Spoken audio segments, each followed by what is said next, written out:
Good evening, everyone. To our audience joined us online, welcome.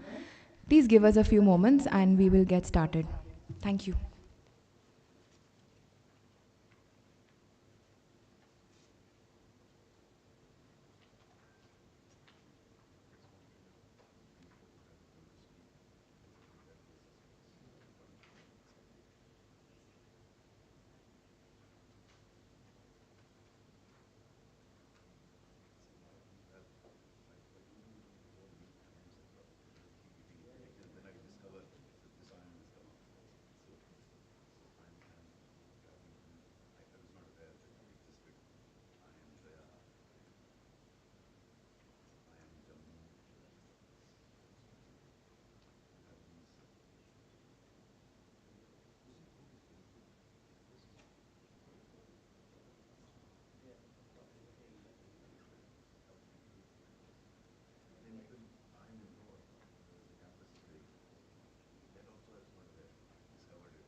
Good evening, one and all.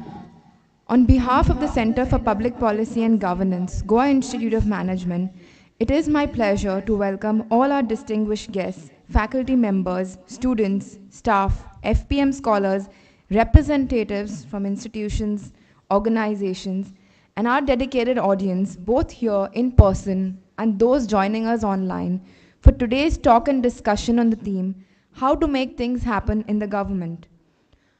On behalf of the Center, I also extend a warm welcome to Dr. Anil Swarup, the keynote speaker for today's discussion. A warm welcome also to Professor Rahul Tripathi, Professor of Political Science, Goa University. A warm welcome also to Professor Ajit Parulekar, our Director, Professor Venkatesh, our Dean Academics, and Professor Sebastian Morris, Chair, Center for Public Policy and Governance. We are indeed honored to have you all with us. May I kindly request the dignitaries to take their seats on the dais. Dr. Anil Swarup, Professor Morris, could you please escort him? Professor Ajit Parulekar, Professor Rahul Tripathi, Professor Venkatesh, and Professor Sebastian Morris.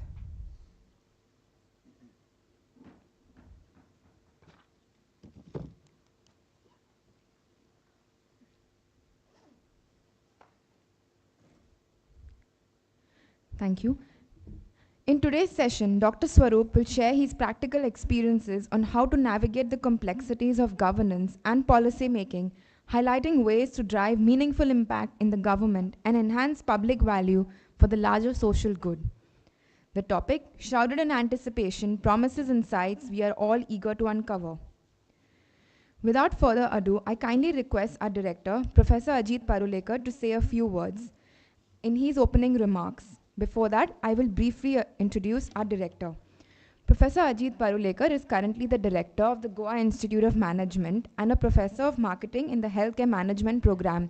He has been leading this institution for a very long time now. So may I? Yeah, so Bernice said that I should say a few words. I will make them few. So let me just welcome all of you here. I'm sure it's going to be a really exciting session because who wouldn't be interested to know how to make things happen in the government? I think it affects all of us. All of us have our own, perspective, our own perception on how the government works, and who better to hear it from than Dr. Anil Swarup. I can see that Dr. Anil Swarup is going to have, two people in discussion that's going to make our lives easier. I'm hoping that Professor Tripathi and Professor Morris, both of them are known to have very sharp blades. And therefore, I'm sure they're going to make sure that we are going to get the most out of the rich experience and the wide experience of Dr. Swarup. So I thank Dr. Swarup to make time for the Goa Institute of Management. We're really, really thrilled to have you here, sir.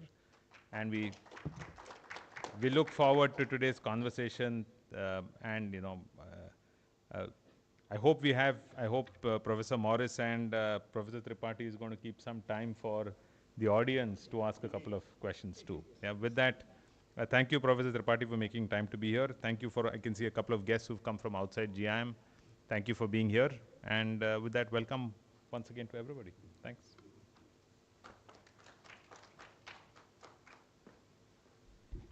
Thank you, sir. I now request our Dean Academics, Professor Venkatesh, to say a few words.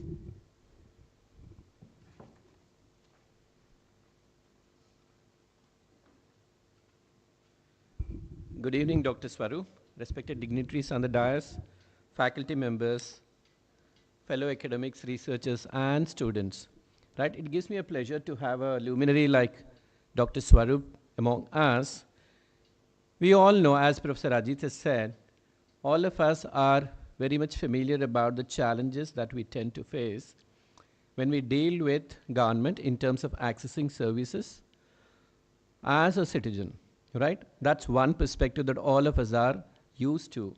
Then the other perspective that we all have is, as academics, some of us, we did try to work with the government in terms of enabling the research or decision-making process. Again, there are a couple of challenges and insights that all of us have. right? And there are issues right from the stage and level of local governments. You know, when you try to deal with, if you're living in a village or you try to have an encounter with the local governance bodies, starting from a village panchayat or a mandal office or a jilla parishad, the experience is the same. Having said that, is it all kind of a gloom and doom? Not necessary. India has come a long way ahead thanks to digital governance that we've embarked on as a nation. We are seeing a sea of change coming across. For example, recently, the government of Andhra has come up with WhatsApp governance, which actually basically means any citizen in the state doesn't have to knock on the doors of the local bodies, things like a birth certificate or a death certificate, but all that one is expected to do is send a WhatsApp with the required documents, and bang on, you get a kind of a response from the government, right? So there are winds of change, right? As a nation, we've been investing in improving the governance. For example, we have the Center for Good Governance, which has come up in Hyderabad about 2.5 decades before, thanks to the initiative of Mr. Naidu, the then Chief Minister of United Andhra, right? And there are kind of research which are being done across IIMs and then other institutions. Having said that, researching is one thing, but then trying to deliver a change on the field and also facilitating a change at the strategy, there are two different dimensions.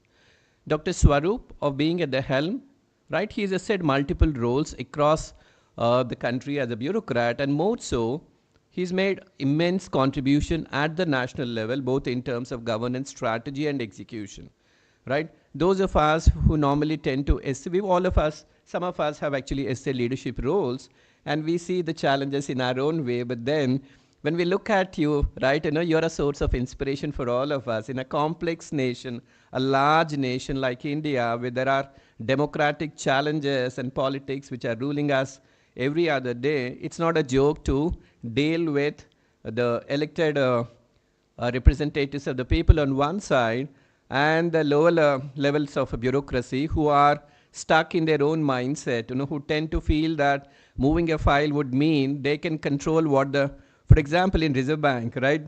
The joke that goes around is a Section A officer can determine what goes to the governor of the Reserve Bank, and that determines the fiscal or banking policy of this nation. So these are all the challenges. We look forward to having some interesting insights as to what is the magic and the passion and the insights that Dr. Swarup has utilized as a seasoned administrator, as a civil servant, to help nation march forward in its governance reforms. On to you, sir. Thank you.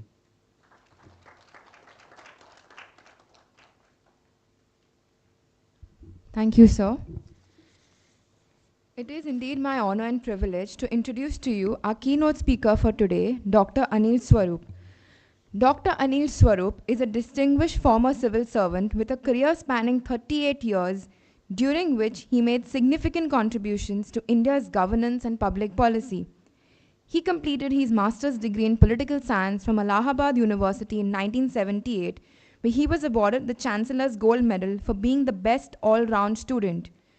Dr. Swarup joined the Indian Administrative Service in 1981 after a year of service in the Indian Police Service, and went on to win the Director's Gold Medal for the Best Officer Trainee at the Lal Bahadur Shastri National Academy of Administration amongst the officers of his batch.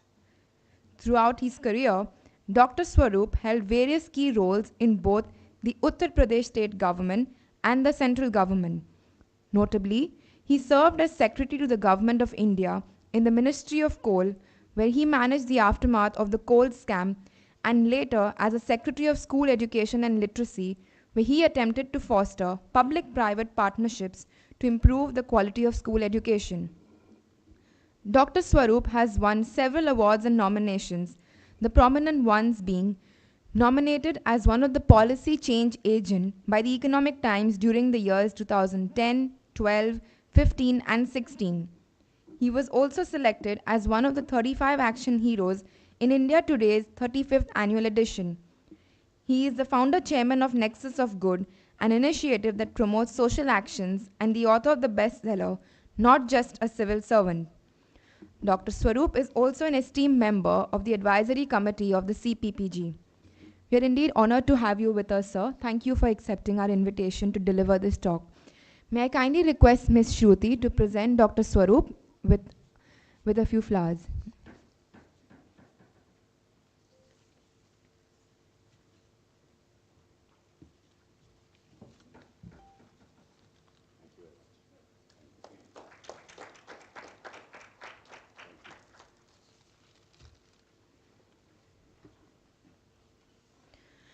I now kindly request Professor Morris to set the context for this discussion.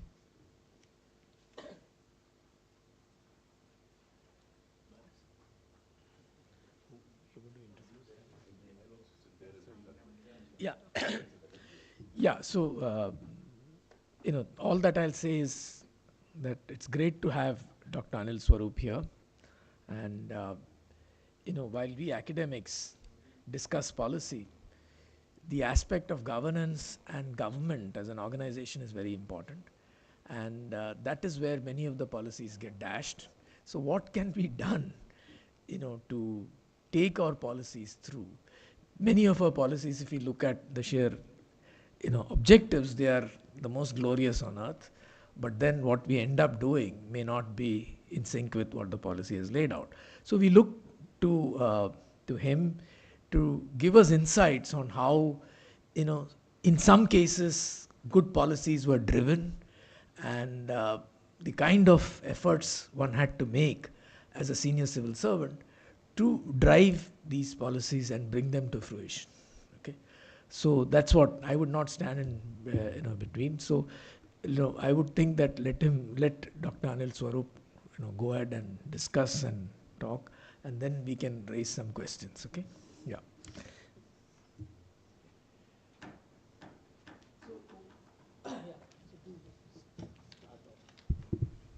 You may like to introduce. I have already been introduced, so yeah. A very good afternoon to all of you. What a pleasure it is to be back here. Before I start, let me, a small correction. I'm still not erudite enough to be a doctor. Just Anil Swarup is fine here. I am a die-hard practitioner, and so I don't have any gyan to offer here. Whatever I'll offer today is my experience that I had in the government, trying to understand why things don't happen in the government, and thereby come to some conclusion as to how they can be made to happen. That's what I'm going to try and do. In a country like ours, and we are fortunate to be a democracy, there's no dearth of ideas. You walk down the street, almost everyone has an idea about everything. But the problem is, how do you fructify and sustain that idea? That's the critical part. When Professor Morris was mentioning about the policy, I remember when Dr. Kasturi Rangan, who was chairing the committee for formulation of new education policy, he came to meet me at that point in time. I was Secretary School Education. He asked me, Mr. Swarup, what are your suggestions? I said, you are wasting your time. He was shocked. He said, you all have set up the committee and you tell me I'm wasting my time. I said, Dr. Kasturi Rangan, you will come up with a brilliant report, I'm sure. A brilliant set of recommendation, and that's the problem. If you want to really come up with a good policy, have an action plan along with that policy, clearly outlining what needs to be done, how it will be done, who will do it, by when it will be done. Because as you do that, you will realize the limitations of your recommendations. I'll come to that later on. But let us try and first understand, how can an idea sustain and fructify and sustain in a country like ours? And I've put it as follows. For any idea to be made to happen on the ground, it has to be politically acceptable, socially desirable, technologically feasible, financially viable, administratively doable, judicially tenable, emotionally relatable, and environmentally sustainable. I will touch upon each of these aspects. And whichever policy has worked in this country, and I'll give you a few such policies, I was associated with at least some of them, they covered all these aspects. The idea of telling these aspects to you is not to tell you that things can't happen. I am convinced, and I am an optimist still, that things can be made to happen, but they can be made to happen if you keep these things in mind. Let us start with the first aspect of political acceptability. No matter how good an idea, and I'm talking at policy level, that you may have, I as a civil servant and otherwise, if it is not politically acceptable, that idea will not travel any distance whatsoever. It has to be politically acceptable. And if it is not, as a civil servant, I used to tell myself, I have to make it politically acceptable. Do I have the skills to package the idea in a manner that it comes to be accepted by the people who have to actually take decisions? And let me give you examples in the current regime. I mean, I can give you many, many more examples, but I'll give you about this regime and the previous regime. I remember I was doing the scheme, Rashtriya Swasthya Bima Yojana, which came to be recognized world over as one of the finest schemes. There were problems with the scheme, but it came to be accepted by almost everyone. Initially, there was a problem in its political acceptance, and I'll give you one aspect of that policy that was not being accepted politically. In that policy, we had mandated that even the poorest of the poor family will give 30 rupees. Now, everyone around was cursing me. These bureaucrats, they sit in air-conditioned rooms. They don't know the difficulties these poor people have. How in the hell we'll pay 30 rupees? This was the logic. And I had to justify it to my boss, my political boss, explain to him, why do I want 30 rupees? So how I went about explaining to him is the critical part. And that's what we need to do. I was discussing a few ideas with Professor Morris earlier. Yes, idea is good. Yes, this should be done. This should be done. That should be done. But how? That's the idea. That's the whole problem. I'm going to discuss how you can actually do it. And that's what we tried to do in this particular case. So what did I tell my minister? I had to think quite a lot, but I told him this. I said, sir, the previous health insurance schemes had failed in this country because the beneficiary was never informed that he's covered under this insurance scheme. There was a huge scam in Assam where in a program, the government gave premium to the insurance company, a huge function was held, but the beneficiary was never informed. So I told my minister, sir, from a poor man, if you take 30 rupees, he will better be informed. He won't part with 30 rupees without knowing what it is. He won't part with a single penny. And he agreed. What is the second argument? Second argument was that apart from informing him, if he pays 30 rupees, he can demand from the government. Most of the government service is free. So we are not careful as bureaucrats or deliverers. He will demand from you. So he is informed and he can demand from you. It worked beautifully because as they went around in the country where this enrollment happened, the scheme became a successful scheme, again recognized world over as one of the finest schemes in the world. But when the government changed, now I'm telling you how do you have to make it continuously acceptable. The political dispensation changes. So when the government changed, for 3 years, the NDA government did not even talk about RSBY. It was almost dead because the premium was not being given. The bureaucracy around the PM they understood the scheme, and they were trying to convince the Prime Minister about the scheme, but the Prime Minister was, every time he used to get angry, these insurance people are all thieves.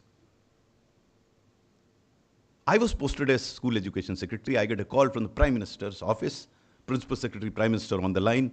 Anil, can you come over and brief the Prime Minister about health insurance?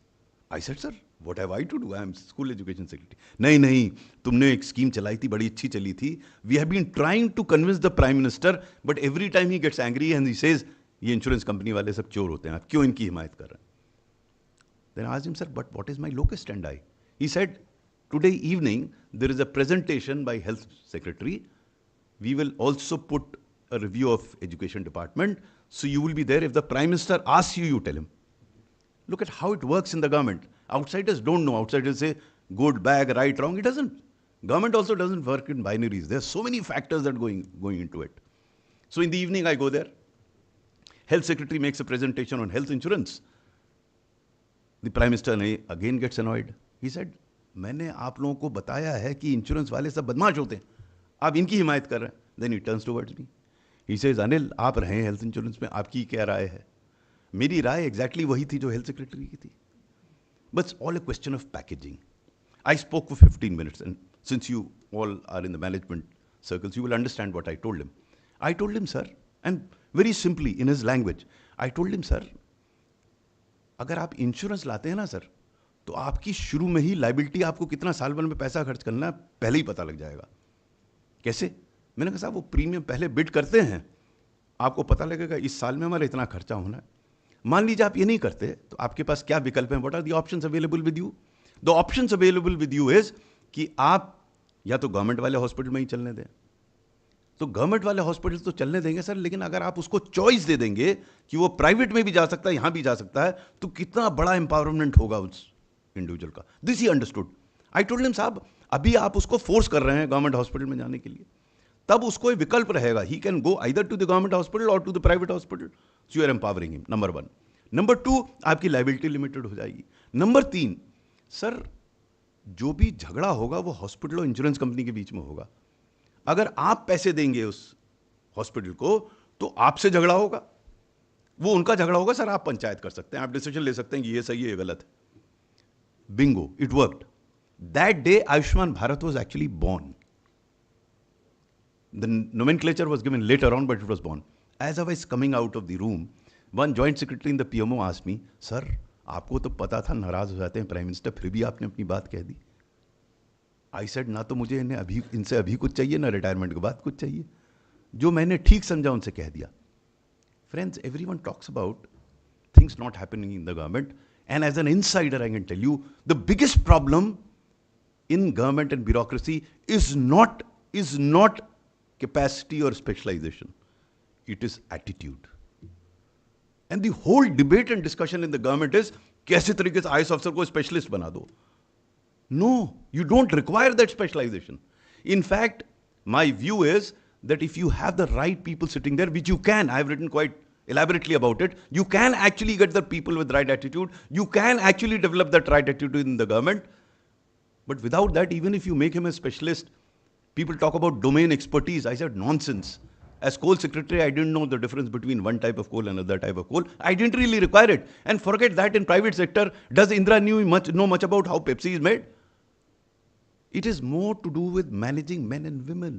And that's where the attitude is important. I'm digressing a bit. But if we got to make things happen in the government, get the civil servants who got to implement these policies with the right attitude. I don't want to delve on that, but it can be done.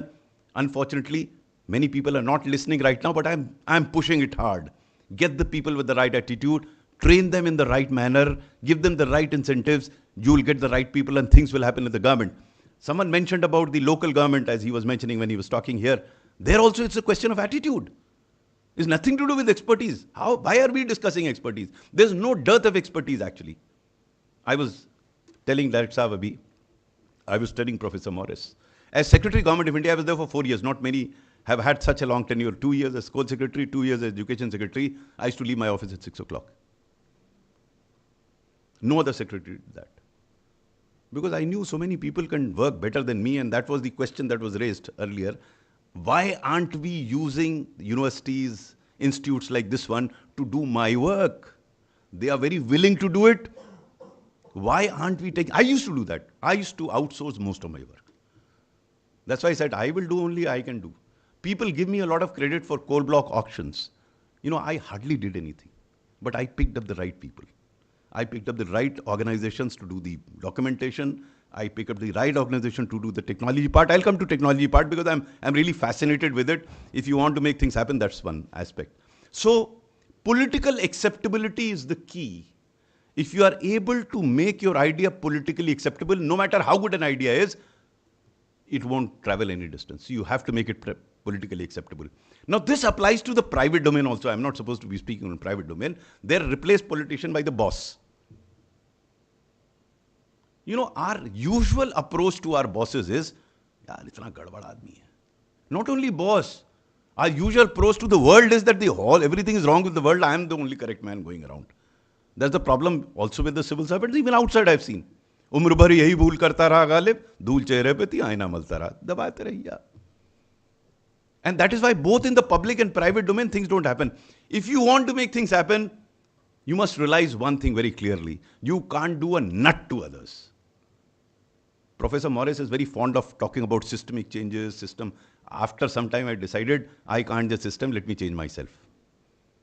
It's very easy to talk about the system. ये भी होना चाहिए, ये भी होना चाहिए, ये गड़बड़ है, वो गड़बड़ है. हम ये नहीं पूछते वो क्यों गड़बड़ है भाई? I mean, I was giving him this example. I wrote this book, Ethical Dilemmas of a Civil Servant. And when I discussed with so many people, everyone agreed with me, yes, conduct should be ethical. Yet so many people are unethical. Why? Because accepting something is different, agreeing with something is different, being something is totally different. And then I analyze things to the hilt. You go to the bottom of the problem and you understand. Then I further analyzed and I discovered, ethics is like sugar, Unethical being is sugar. You have it now because gratification comes immediately, diabetes will come later. That is what unethical is. Everyone understands ethical conduct is good, but right now there is some sacrifices involved.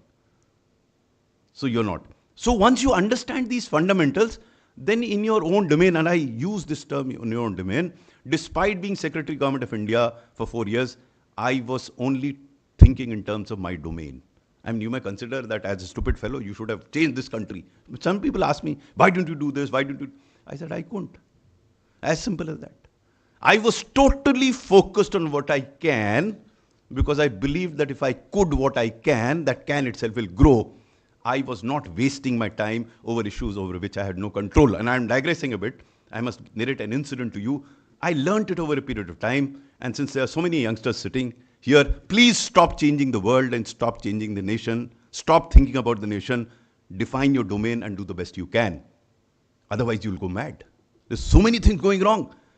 Before I joined the IS, I was in the police service. So one day, a batchmate of mine walked up to me and said, boss, रात को नींद नहीं आ रही. क्या हो गया? Boss petroleum के दाम बहुत बढ़ रहे हैं. मैंने कहा यार दाम तो बढ़ रहे हैं कि तुम्हारे रात को ना सोने से क्या कम हो जाएंगे? नहीं बॉस, देश की आर्थिक स्थिति पर कुप्रभाव पड़ रहा है. And I'm sorry, there's so many economists sitting here. Many of them, I call them Mr. परेशान. सिर्फ परेशान है, अब कुछ कर नहीं हो रहा, परेशान है, रात की नींद कर. अरे भाई क्यों है? इतनी चीज जो आप कर सकते हैं वो ना कर रहे हैं, आप परेशान उन चीज के लिए जो नहीं कर रहे हैं. My contention to youngsters sitting here is, if you can do what you can, I say the can will grow. So this guy also understood कि यार मेरे रात को सोने से कुछ नहीं होगा, चला गया. 3 महीने बाद फिर आया, कहता बॉस रात को नींद नहीं आ रही. मैंने कहा अब क्या हो गया? पेट्रोलियम के दाम तो अपने आप कम हो गए बिना तुम्हारे इंटरवेंशन के. बोले बॉस देश की पॉपुलेशन बहुत बढ़ रही है. मैंने कहा रात को सो जाओ, अपने आप ठीक हो जाएगी. See the point that I'm trying to hammer here is, we are too hassled about too many things over which we have no control. When I talk to youngsters, I tell them, I don't know whether you heard of an American monk by the name of Reinhold Niebuhr. He made a very seminal statement. Lord, grant me the serenity to accept things I cannot change, courage to change things that I can, and the wisdom to understand the difference between the two. Otherwise, you'll go mad. I mean, there's so many wrongs going around. Define a role for yourself, which I tried, and with reasonable amount of success, and then totally focused on that. People told me, even now people ask me, you are a reasonably good speaker, you did well as a civil servant, why don't you join politics? I know politics can make a lot of difference, but I'm not cut out for politics. I won't even win a classroom election, leave alone that election. So you must know your limitations and work. You can do a lot in your own domain, do that. So political acceptability of an idea is critical for an idea to move. Whatever idea you have, you must understand your boss or politician very well and understand which language he understands. So when you go to meet somebody, when I was Secretary Government of India, there were many delegations used to come to me, come up with lovely, documents to me. The same document was given to the minister, to me, to the joint secretary, to the director, to the same director, to everyone. And minister doesn't have the time to go through the whole document. I don't have the time through. Yet the document is there. So I told some of those delegations, यार एक पन्ने की executive summary ऊपर दे दो यार. नीचे पढ़ने का time नहीं है, बड़ी-बड़ी बातें कर रहा हो. And then prioritize. So you have to look inwards and see what you got to do if you want to change things in the government or in your organization. Usually, we are very good at commenting on what should be done. पूरा ज्ञान इसी पर है, क्या होना चाहिए. अरे भाई, अगर इतना ज्ञान है तो हो क्यों नहीं रहा अभी तक? You have to understand the cause of not happening in order to make it happen. And I did that. I'm going back to coal now. When I talk of cause, people give me a lot of credit. How did it happen? How did you sort out coal? We started in real crisis, 26 power plants with only 2-day coal. And Supreme Court gave a judgment, took 7 months to give a judgment and asked me to do the entire work in 5 months. That's what court, I won't talk about courts later on. Okay, so what did I do? People give me credit for coal block auction. No, that's not the coal story. Coal story is about increase in coal production. and look at how do you sort it out. We sorted it out by going to the depth of the problem. And that's what we don't do. Go to the depth. Why? India sits on 300 billion tons of coal.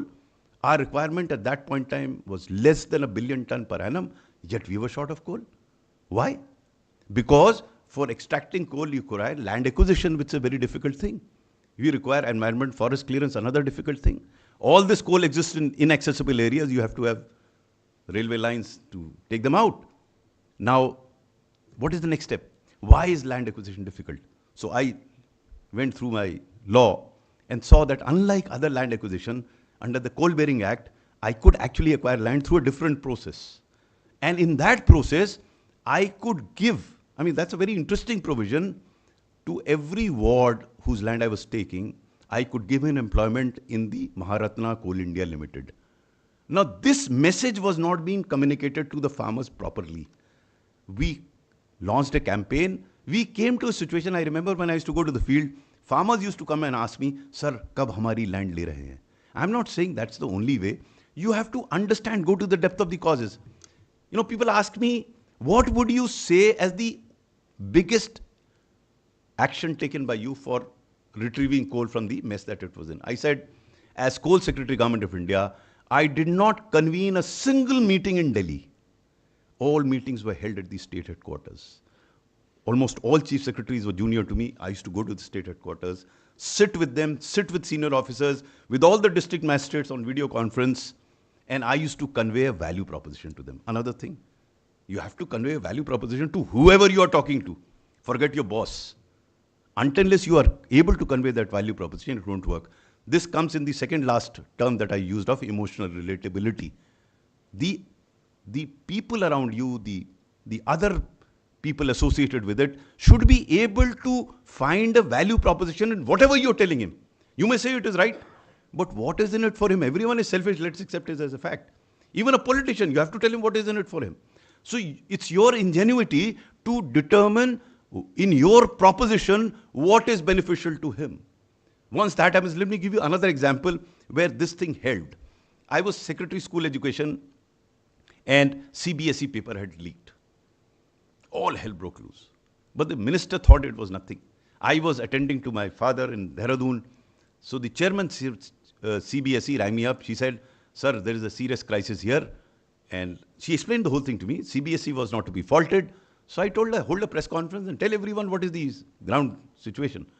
So she said, Minister is not permitting me to hold a press conference. So I spoke to the minister. I asked him, Sir, why don't you talk to the media or let the chairman? No, Anilji, don't worry.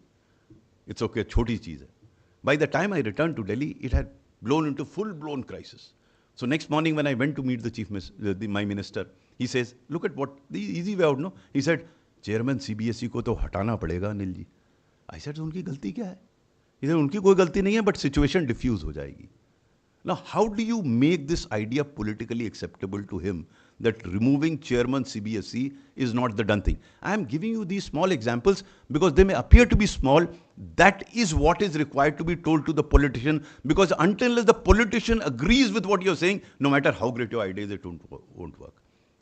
So then what I tell the minister, I said, sir, abhi to media, sir, ye chairman CBSE ke piche pada hua hai. She is a buffer between you and the media. The moment she goes, the whole media will be after you and they will ask for your head. Ki inko hataiye aap. Bingo. He immediately agreed. हाँ करनी चाहिए press, but करेगा कौन press conference? तो बड़े aggressive हैं. मैं साहब मैं कर लूँगा. अरे आप कर लेंगे? मैंने कहा खा थोड़ी ना जाएंगे सर. क्वेश्चन करेंगे, जवाब देंगे. The matter went up to PMO. That's the problem with the current government. Everything goes to the PMO. He said नहीं PMO से पूछ लेते हैं. तो भाई हम लोग पहुँच गए PMO. जब हमने समझाया तो प्रिंसिपल सेक्रेटरी सेड हाँ सही है प्रेस कॉन्फ्रेंस तो, लेकिन सर हम पीएम से बात कर लें. सीबीएसई के paper leak, I have written that in my book. We went all the way to the PM. When he give clearance तब हुआ. Now I can't help that situation, that is beyond my control. I could say नहीं ऐसा होना चाहिए. जैसे अभी were coming here, we were having brief discussion, professor Morris, what he says is absolutely correct. May be will discuss it, that autonomy होनी चाहिए, you know, autonomy. I mean, I've been in the government, everyone says हाँ autonomy होनी चाहिए. जब देने की बात आती है तो देते नहीं है. हर कुछ जैसे कब्जे में कर सको करो. That's a given. How do you do it? He says media में लाइए, लोगों ओपिनियन बनाइए. अरे मीडिया की कौन सुनता है? और मीडिया सही बोलने लगे तो बंद हो जाता है, एडिटर बदल जाता है. तो this is the desperate set of circumstances. But I am looking at things happening within these desperate set of circumstances. Let us learn from those. So I have to understand which is the soft spot, which is the language, which is the skill that is required to convey. Otherwise तो बढ़िया है कि आप शेर दहाड़ते रहिए, एक शेर दहाड़ेगा make in India का, फिर दूसरा शेर दहाड़ेगा, सब उसकी दहाड़ सुनेंगे, सब मस्त रहेंगे, आप भी मस्त रहिए, होगा कुछ नहीं. लेकिन अगर आपको करना है, if you want to do something, you must understand the why of a problem and then address it. So this is as far as the political acceptability is concerned. I'm conscious of the time. I'll rush through the other aspects because then I'll like to enter into conversation with all of you. Social desirability. This, I mean, I'm used this term because no matter how good your policy is, if it is not required for that beneficiary group that you have in mind, then no matter how good your politically acceptable he may be, for example, most of you would not have been born except Professor Morris and Lalit Saab here. In 70s when the family planning was going on, it was politically acceptable. But it was certainly not socially desirable. And the government fell. So you can't have an idea which may be even politically acceptable. You have to, if it is not socially desirable, how do you make it socially desirable? In each of these cases, I'm not saying that if it is initially not acceptable or not desirable, you can't make it. You can make it, and that's what your strategy has to be. You have to have a strategy to make that socially desirable, then technologically feasible. When I became education secretary, again I'm digressing a bit. As coal secretary, I had asked a friend of mine, "Yaar, sector kaisa?" He said, "Gangs of Wasipur dekhi hai kya?" That settled the issue. So when I got posted as school education secretary, I thought I was getting out of the dark dungeons of coal mines to the bright lights of school education. But to my utmost horror, I found that the mafias of school education were much worse than the mafia of coal. In coal, all the mining was underground, mafias were overground. In education, all the mafias are underground, eating into the essentials of this society. So it was tough. But I was arguably the most illiterate, uneducated civil servant to be made school education secretary because I'd never had any exposure to education except my own studies.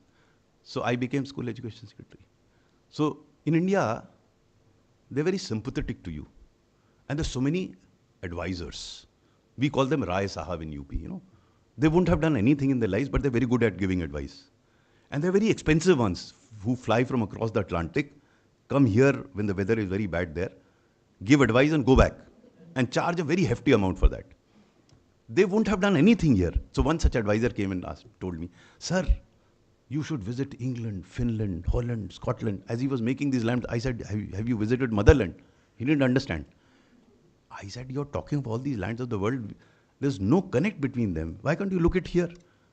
And what advice does he give me? He said, "Sir, I believe, sir, there is a shortage of teachers.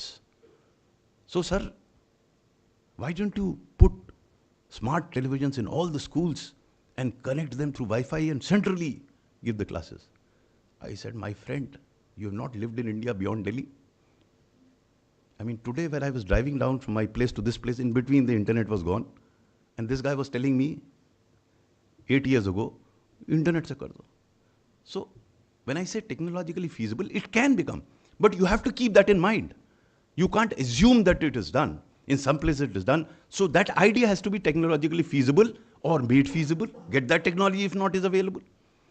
Then come to financially viable. This is very important. हमें तरफ UP में कहते हैं जेब में नहीं पत्ता चल दिए कलकत्ता. अब national education policy, again I told Dr. Kasturi Rangan, you say the government should allocate 6.1% of GDP to education sector for this policy to happen. So what is the big deal here? Where is 6% coming? Can it come? Will it come? It will not come. So what are you talking? आपने राय दे के आप निकल लिए पतली गली से 6% दे दो GDP का. भाई, I don't think government can afford to give that. So if I were him, I would have said, okay, if government gives 3%, these are the priorities. Now these days, state governments are struggling. Many have approached me, how do we do this? How do we implement this policy? Because idea देने में क्या जरा idea दे के निकल लीजिए आप पतली गली से. वो दे दिया उन्होंने idea. बढ़िया सी policy है. Every government is struggling to implement this policy because there's no action plan with it. And without the, again, I'm digressing a bit. Had they thought in terms of how part of implementation of the policy, they could have perhaps suggested where could the money come from. One idea which I have been advocating and I still advocate is, Why in the hell aren't we allowing the private schools to make money? Legitimately. They are in any case making money. Private schools are making money. I know how they are making money. But we won't allow them. It's a hypocrisy. Allow them to make money and tax it. There are many ways to control it, but you can do it. Why don't you do it? No. अब एक तरफ hypocrisy भी चलाएंगे, 6% कहाँ से आ जाएगा? So that's another thing. Then we come to judicial tenability, less said the better. You know, India is the only country where a Supreme Court judge can hold a press conference against the Chief Justice of India and get away with it. I mean, you and I make a single statement, we'll be jailed. He gets away with it, becomes Supreme Court judge. And then there is a sexual harassment case against him. How can there be a compromise in a sexual harassment case? Either the lady is wrong or the gentleman is wrong. There can't be a compromise. Yet there is a compromise in a compromise. It gets compromised, everything gets compromised. And then he becomes member of parliament. क्या कहें judiciary के बारे में? कोई मुझसे पूछता है, which was the biggest bottleneck in your entire career? Because I didn't face too many bottlenecks. I tell you, I had a great time. I mean, that's why I've written in my book, if I were to be born again, I'd like to be an IAS officer all over. Because you can get things done. You don't do it, don't blame others. You are to be blamed. But judiciary is something I couldn't do anything. मुझे पता नहीं ऊँट किस करवट बैठेगा, इधर बैठेगा, उधर बैठेगा, वकील कैसा है. You know, you can't imagine. In secondary school education, amongst the many mafias that I have described in my book, the biggest mafia was of B.Ed and D.Ed colleges. You know, you won't know in Goa, but in northern India and some part of eastern India, there are no schools, but they are registered as schools, B.Ed colleges. And they can give you a degree. And if you pay them well, you will get a naukri as well. So the chairman of National Council for Teacher Education is a very fine officer. He one day came to me, sir, out of the 16,000 colleges, there are only 12,000 in existence, 4,000 don't exist. So, sir, I am issuing a notice to them, asking them to furnish their factual information in an affidavit. Why in an affidavit? Wrong information in an affidavit, it's a criminal offense, you go to the jail. Usual information doesn't make any difference. Now, this set the cat amongst the pigeons. These are very, very powerful people. I said mafia is bigger than anybody else. So, but I wanted to make this idea politically acceptable. I was working on this. So I had traveled to 23 states in the first 3 months of my existence as Secretary of Education. I had spoken to most of the chief ministers. Almost every chief minister, irrespective of his political color, agreed with me that B.Ed colleges are the real problem. So then there was no political resistance. So what happens? These are very powerful people. They went to the courts. 17 high courts they went. 3 high courts granted stay against procuring that information. Can you believe it? So the chairman NCT appeared himself in one of the courts and tried to argue, sir, we are only seeking information. The judge got so annoyed with him, issued a contempt notice to him and issued a notice to me asking me how should or how can chairman NCT be removed. At this point in time, one of the finest officers that I come across, Santosh Matthews, he just gave up because he didn't get the requisite political support. He resigned from the IS. So it happens, you know, things happen that way. But what I advise everybody, if you want to make things happen, irrespective of what is happening in judiciary, you must know your law well. You may be well-intentioned, politically acceptable, socially desirable, money also there, everything is there. But if you're not able to take care of the judicial aspect, you won't travel much distance. Then administratively doable. Another very important thing. It's great to have ideas. But if you don't have the human resources, now opening up of these IIMs, IITs all over these places, and you don't have the right human resource there, what in the hell will they do? It is a politically acceptable idea. That's why IITs and IIMs have come up. It's socially desirable. It's judicially tenable. Everything is there, but the human resources are not there. So it is not administratively doable. What in the hell are we doing? So goes for our health system. Today, sufficient amount of money is there, but the necessary doctors are not there. I'm not saying they can't. I think we are not giving sufficient attention to it to make it happen. We have to look at the administrative doability part.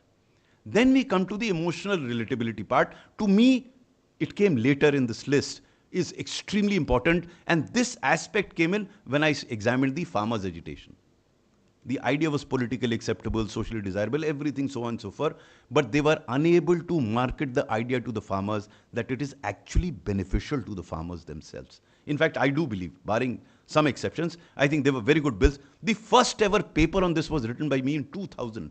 when I had suggested that there has to be some relationship between farmer and processing units. That's how it started, the contract farming part. But it got messed up because the government, in its hurry or whatever, they pushed it in the parliament, didn't go to select committee, rushed through Rajya Sabha. So there was a lot of suspicion around it. Now, this government is very good at marketing ideas, good, bad, and ugly. But this is where they failed. They didn't do it well, and it fell through. And hence, marketing is very, very important to convey, as I said in the beginning, convey a value proposition to the stakeholders. That is critical for an idea to succeed. If you are unable to convey a value proposition, if you are unable to convey to the person who you are discussing with anything that what is in it for him, I don't think any idea is going to travel. It applies as much to the private domain as to the government domain. You should have the communication skills. You should have the packaging skills to present your idea in a manner so as to make them believe that it is. I'll give you an example again from my coal experience. As you are aware, that most of the coal, at least at that point in time, existed in all opposition ruled states. So we had to convince those states. How do you convince those states? You have to convey a value proposition that if Coal India is getting this land from you, what is in it for the state government? I'll just give you one example. I used to travel to the states. In West Bengal, Mamata Banerjee was firing salvos at the central government. There was no way that we could have asked her to give us. So you have to find a soft spot. So I found a soft spot in the chief secretary, who was a year junior to me. I went to Kolkata. We sat over a cup of tea. I had taken a piece of paper with me, a piece of paper, literally, in which I had written, how much is West Bengal government losing per day by way of royalty, by way of direct employment, by way of direct unemployment, by not giving that land to me. And I convinced the chief secretary. I don't know what he did, how he did. He went and spoke to Mamata Di. Within 48 hours, we got land for 7 blocks. Unthinkable to get anything from West Bengal for the central government. Because I conveyed to him, it's not for the central government. Central government doesn't get a single penny out of it. So we could convey that. It was with many other chief ministers that we did that. And of course, idea has to be environmentally sustainable over a period of time. I'm not delving on that. So in short, what I'm trying to say here is, if you got to make things happen, I had the experience of implementing Rashtriya Swasthya Bima Yojana, the health insurance scheme, which I still am very proud of.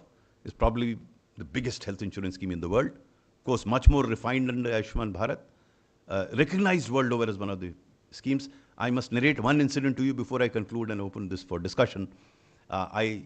This scheme came to be recognized by World Bank, ILO, everyone. So when President Obama became the president of the US, one of his advisors rang me up. He said, Mr. Swarup, can you come over to the US and make a presentation on a health insurance scheme, because we are struggling with it.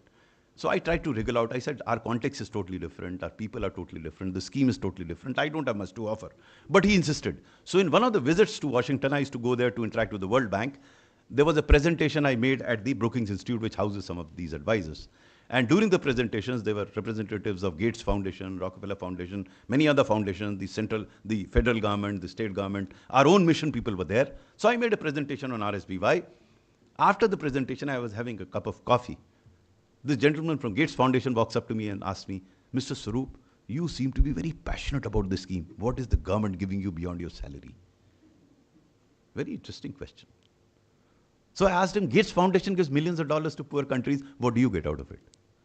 He said, well, that's a job. But more than that, we derive a lot of satisfaction out of helping the poorest of the poor. I said, you've answered your own question. The RSBY is meant for the poorest of the poor, many of whom would have been dead, but for the scheme. So the good wishes of those that survived and their families come back to me somehow, anyhow. That's good enough a kick for me to do what I'm doing. And then I narrated a small incident to him to explain to him what I meant by kick. I used to visit these small hospitals that were empaneled in the scheme. And in one of those visits to the hospital, I was talking to a beneficiary patient. I heard a very feeble voice from behind, Beta idhar aao. So I turned around and saw a very old lady. She was so frail, sick, that she couldn't sit. She was just flashing that smart card. This was a smart card based scheme. Someone had told her that I had something to do with the scheme. So I went to her. I bent down and asked her, Mata ji, aap theek to hain? She tells me, Beta, main bahut takleef mein hoon, lekin in hospital walon ne mera bada khayal rakha hai. Then I said, फिर तो आप ठीक हो जाएंगी, अपने घर जाएंगी. नहीं बेटा, मेरा कोई घर वर नहीं है. मैं तो भीख मांगती थी. मैं बीमार पड़ गई, मेरा एक पड़ोसी था, वो भी भीख मांगता. उसने तुम्हारा एक कार्ड देखा, मुझे अस्पताल में ले आया, ये सब मेरी सेवा कर रहे हैं. मुझसे पैसे भी नहीं मांगते, मेरे पास हैं भी नहीं देने को। मैंने कहा माता जी पैसे की ज़रूरत नहीं है, आप ठीक हो जाएंगी, अपने घर जाएंगी। नहीं नहीं बेटा, मेरा तो कोई है ही नहीं, मैंने ना बेटा है ना भाई है, मेरा कोई नहीं है इस दुनिया में, और वैसे भी मेरी उम्र इतनी हो गई, अब मैं ऊपर वाले के पास जाऊंगी। This carried on for a few seconds and then she made a remarkable statement. She tells me, ऊपर वाले जाके एक बात जरूर कहूंगी, तुम्हारी स्कीम बहुत अच्छी है। Friends, I call them a Bharat Ratna. Now there could be a debate that nation should do this. वो है ना, एक टीवी पे आता है, नेशन वांट्स टू नो, वो बता रहा है ना नेशन को क्या करना है। To the youngsters at least sitting here, forget about the nation for the time being. Make yourself an individual to be reckoned with.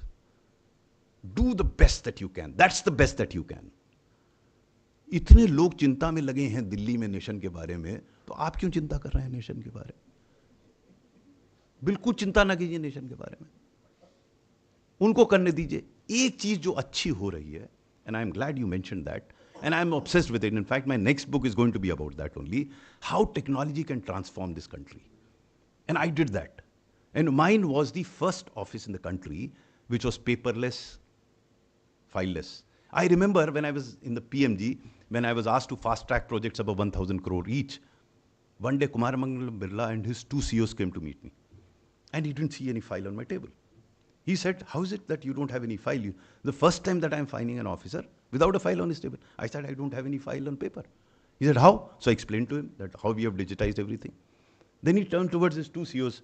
Why can't we do that in our office? So I told him, you won't be able to do it. He said, why? I said, I can afford to be transparent. You can't afford to be transparent. So friends, you do what you can afford to. The question that you have to ask yourself, whether you are doing what you ought to do. I mean, everyone is asking nation the question. Nation wants to know. Let them go to hell. Not the nation, the guys who are asking this question. My contention is very simple. Try and change the system if you can, but don't start by that. At your age, you should be more focused on yourself. I mean, this is the couplet that I end my book, Ethical Dilemmas, with. खुदी cooker बुलंद इतना कि हर तकदीर से पहले खुदा बंदे से कुछ पूछे, बता तेरी रजा क्या है. Thank you very much. Thank you for calling me here.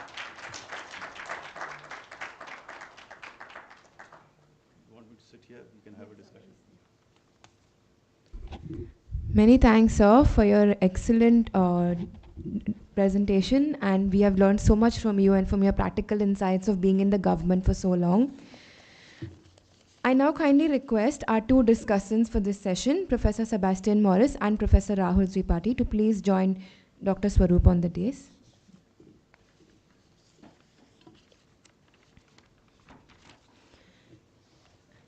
I'm going to take very few moments to introduce both our discussants.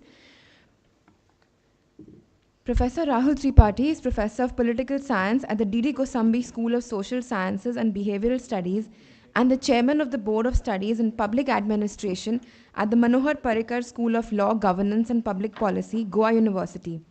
He has been the project coordinator to the Election Commission of India for a study on knowledge, attitude and perception of voters in Goa, and executed an online course on democracy and electoral management for the Election Commission officials in Goa. He specializes in international political economy in South Asia and is currently working on a book on India and global political economy under a grant awarded by Indian Council of World Affairs, New Delhi. It is our pleasure to have you with us, sir, and thank you for being a part of this discussion. I will briefly introduce Professor Sebastian Morris. Professor Morris is Senior Professor and Chair of the Center for Public Policy and Governance at the Goa Institute of Management. He retired from the Indian Institute of Management, Ahmedabad, after over 25 years of teaching, research and consultation. His principal interests are the Indian economy, infrastructure, development and regulation, the public sector and governance, international trade and investments, macroeconomics and small industry. Some of his recent books have been Macroeconomic Policy in India Since the Global Financial Crisis, The Difficulty of Being Gajendra Haldia, and the India Infrastructure Report 2023. Professor Morris has also been at the forefront of leading and planning this discussion. Thank you, sir, for also being a part of this discussion. I now open the floor. We will first start with a brief round of discussion among the discussants and the keynote speaker for today. Followed by that, we will take questions from the audience, and if there is anything that our online audience would like to ask Dr. Swarup, kindly post your questions, your comments, your remarks in the chat box, and we will take them one by one. Thank you.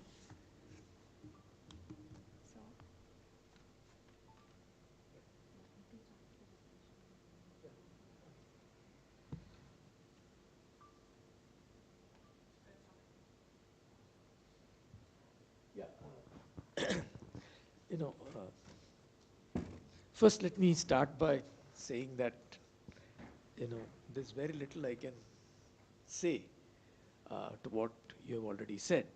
And particularly when you pose the problem as what do I know, okay? And in which case, what you have done, I don't think one could have any quibble with it. And the insights that you have brought for any person within the service, for any person in actually a situation where he has to act, in a bureaucracy certainly, or for that matter, even in an organization, there is little else that one can say.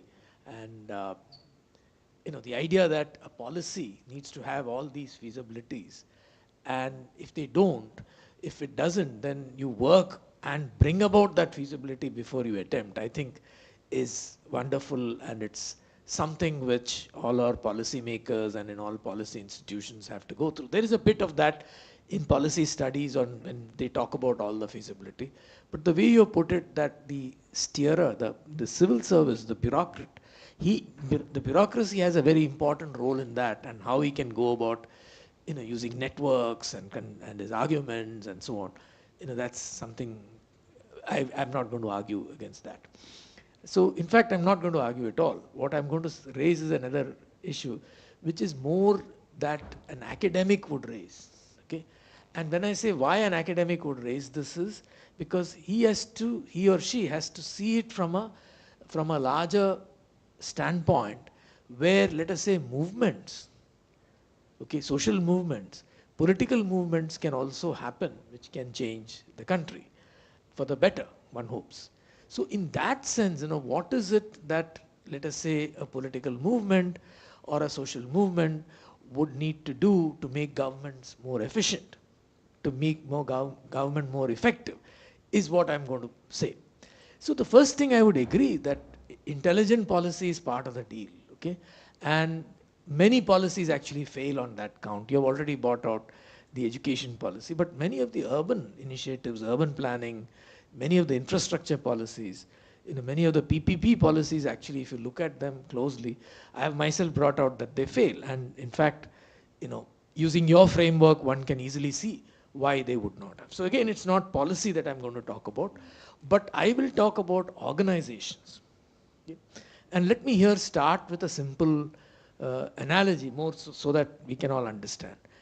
We all observe, for instance, that on the streets of Calcutta or on the streets of Bombay, when you have Durga Puja or, Ganesh festival, a bunch of boys will come together and they will organize themselves and actually create a great pandal, with all the arrangements. And the sheer motivation to do that, the joy of seeing it, the competition which they have with each other, kind of gets it done. It's a once a year event. So under the leadership of a particular, let us say, group or of a particular boy, others will come together. They're not going to ask questions like, look, what is it there in it for me? You are ordering me around. Why should you order me around? They won't ask those kind of questions. Everybody kind of puts his shoulder to the task, and the Durga Puja Pandal actually happens. Okay? So this is what one would call leadership as it emerges. Okay? So here are a bunch of boys, they have a task, they have motivation to do it, and the leadership automatically kind of evolves and emerges. Okay? Unfortunately, the government of India, in my view, is caught in this framework of let there be 1,000 individuals who would start Durga Pujas, Pandals. Okay?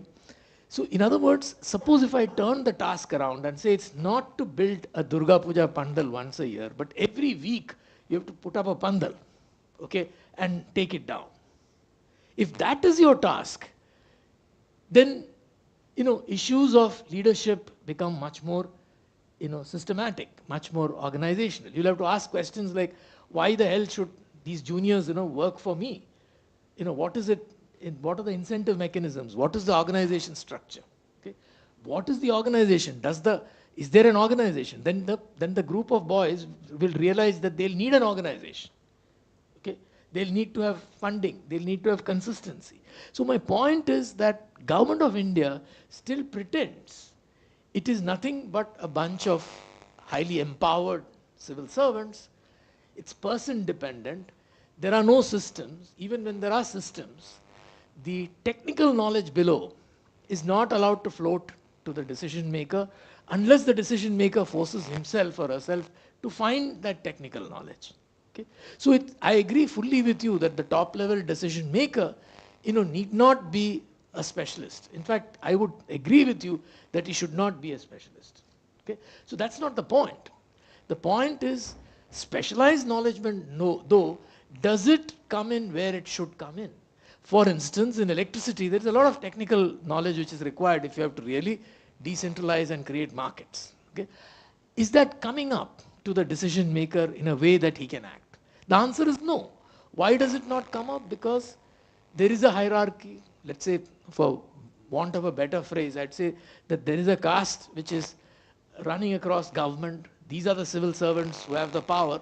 These are the guys below who are only service guys, who have a staff function, and only when called upon would they be asked, what needs to be done. Only then they are free to say what they want to. If they otherwise say something, it either gets ignored or it gets thrown out of the window. So that's the reason why, we keep harboring for professionalism. Actually, professionalism is already built into the system. There is no government system without a technical, underlay. For instance, you have the Indian Economic Service, right, who are supposed to inform the civil servants, namely the IAS. Okay? But what happens? The Indian Economic Service is a depressed service. Okay? Very few of them actually can even hold forth vis-a-vis the IAS. Not only that, when one or two guys are able to put out may raise some questions and so on, they may either be overruled or they may not be, or it may not be acceptable to the government. Their status within the system is poor. Similarly, you have technical services and so on, and they get, laid aside. So my point is that there is a certain kind of, hierarchy. There is a certain kind, it's not just a hierarchy, there is a certain kind of attitude against technical services which kind of stands in the way. Now, I'm sure, people like you, and there are quite not too many, but significant numbers who have ignored all this, who despite not having an organization, okay, have exercised great leadership like some of those boys on the ground and done a Durga Puja, pandal, not just once but many times. Okay? See, so there are people of that kind. But the point is, does that amount to a systematic and durable change? Wouldn't the government require formal organizations which are functional? Can the government still be in the East India Company mode where they are person dependent? Shouldn't we have a systems orientation? And I'm putting this out straight, that many tasks of the government today are very complex. Okay? They are in fact perhaps more complex than that of a private company. Okay? So no private company can manage without a proper organization. So where are the government organizations? That is my question. Okay? Yeah, so that's the first question that I would have. Yeah. Otherwise I'll forget. I'm an old man, I forget. No one can deny the fact that there have to be systems. There have to be organizations. Who will deny this? And there have been recommendations. The question is, why isn't happening? And that's where I try and explain. If you demonstrate the efficacy of something happening, then it is easier for you to convince others that this is the way forward. For example, you talked about system. System is not merely in terms of organizations, even otherwise also. So for example, the system of core block auction that was put in place in 2015 survives even today. So it's a question of, and this government did it. This government has it. Then the system of health insurance delivery was revived by this government. They did it. So ultimately it boils down to the ability of the ultimate decision maker to take and set up such organizations. Who stops the, not an IAS officer doing it, I've retired. Yet the DGCSR calls me every year to talk to his directors. So the attributes required of managing men and women are totally different from a specialist attributes of a scientist. I have absolutely no quarrel as a system and otherwise that they should be given the right position in their place. Who stops us from doing that? I think they should be given. They are being given. See, all management is the art of possible. We can debate till cows come home and continue to provide prescriptions. We can debate and provide prescriptions. My problem, as I saw from within the government, was when you know that this is the solution, why isn't it happening? Then the next question is, can I make it happen in a more small way? Why small way? Because I obviously can't push the Prime Minister to do this, to do this. But I can certainly push him to do a few things in my domain. So I was always obsessed with the art of possible. And now I sometimes wear an academic hat to give general prescriptions, general ideas. I do that. In my book, in fact, I have written a chapter on how the whole system of recruitment of the IS has to undergo a change. How the whole training process has to undergo a change. Because if that doesn't happen, then we will have the mess that we will continue with the mess that we are in. Imagine we select an officer who's going to head big organizations through a written exam and half-an-hour interview. We don't even test his ethical values and by the way, by doing a paper on ethics, you don't become ethical. And through a 25 minutes interview, you can't. I was invited by Harvard and Berkeley last year to discuss certain issues about this country. And there I did some research and found that today there are tools available to assess the attitude of an individual. It takes time, but you can. You may fail in 20% cases, but you succeed in 80% cases. Right now, there is no evaluation whatsoever of the attitude. So since I guide a lot of aspirants into civil service, and I mentor at least hundreds of civil servants, I'm aghast at the value system that is now coming there. So given that, no matter what organizations you put in, if the stuff coming into it is wonky, then no matter what organization, they will destroy it. So my contention is, human being continues to be extremely important. The first emphasis has to be, how do you recruit a person? Whether technologist or a generalist, doesn't matter, whoever it is. Second, how do you train him? In private sector, you have this 360-degree evaluation. We copied it from private sector. You know what is happening now? 360 degree is used to ensure that this person follows a particular ideology. If he doesn't, he's kicked out. So you can pick up from here and there. Civil service was always known to, the government is always known to have distorted. We had this evaluation of a civil servant before he could go to Delhi, and he had to score excellent. So everybody scored excellent. Because everyone given excellent. But as you do that in the private sector, I mean, if I were to, that's what I've suggested to the government. You can't do it on telephone. Oh, this guy worked with you. How was he? In private sector, you sit in a room. You discuss an officer threadbare. You are going to make him Joint Secretary Government of India. He's going to handle a wing. You can't do it perfunctorily as you do it now over a phone. And since ACR has no meaning after Supreme Court judgment, because Supreme Court judgment says that every ACR has to be communicated to him. No, who's going to fight with the juniors? So but that you can still do it. You know, what I say is, to me, human resource management is the key. Because no matter what organization you are, that's why I keep going to individuals, not individual. You have to create an environment which you can, where performance is credited, performance is praised. We don't have the system right now. So, as I said, I can wear that academic hat and keep suggesting what needs to be done. I don't usually do that because they're much better thinker than me sitting elsewhere in the world. Now, they say now, after Grihastha Ashram, then there is Vanaprastha Ashram, okay, where I'm still in Grihastha Ashram, so to say. तो अभी आप जब भी वानप्रस्थ आश्रम में जाएंगे, so we, that's, I mean, there is a need for you to conceptualize and tell them in terms of major change, revolutionary change, what is required. Yeah. No, I always believe that a civil servant should be a fast evolutionary, not a revolutionary.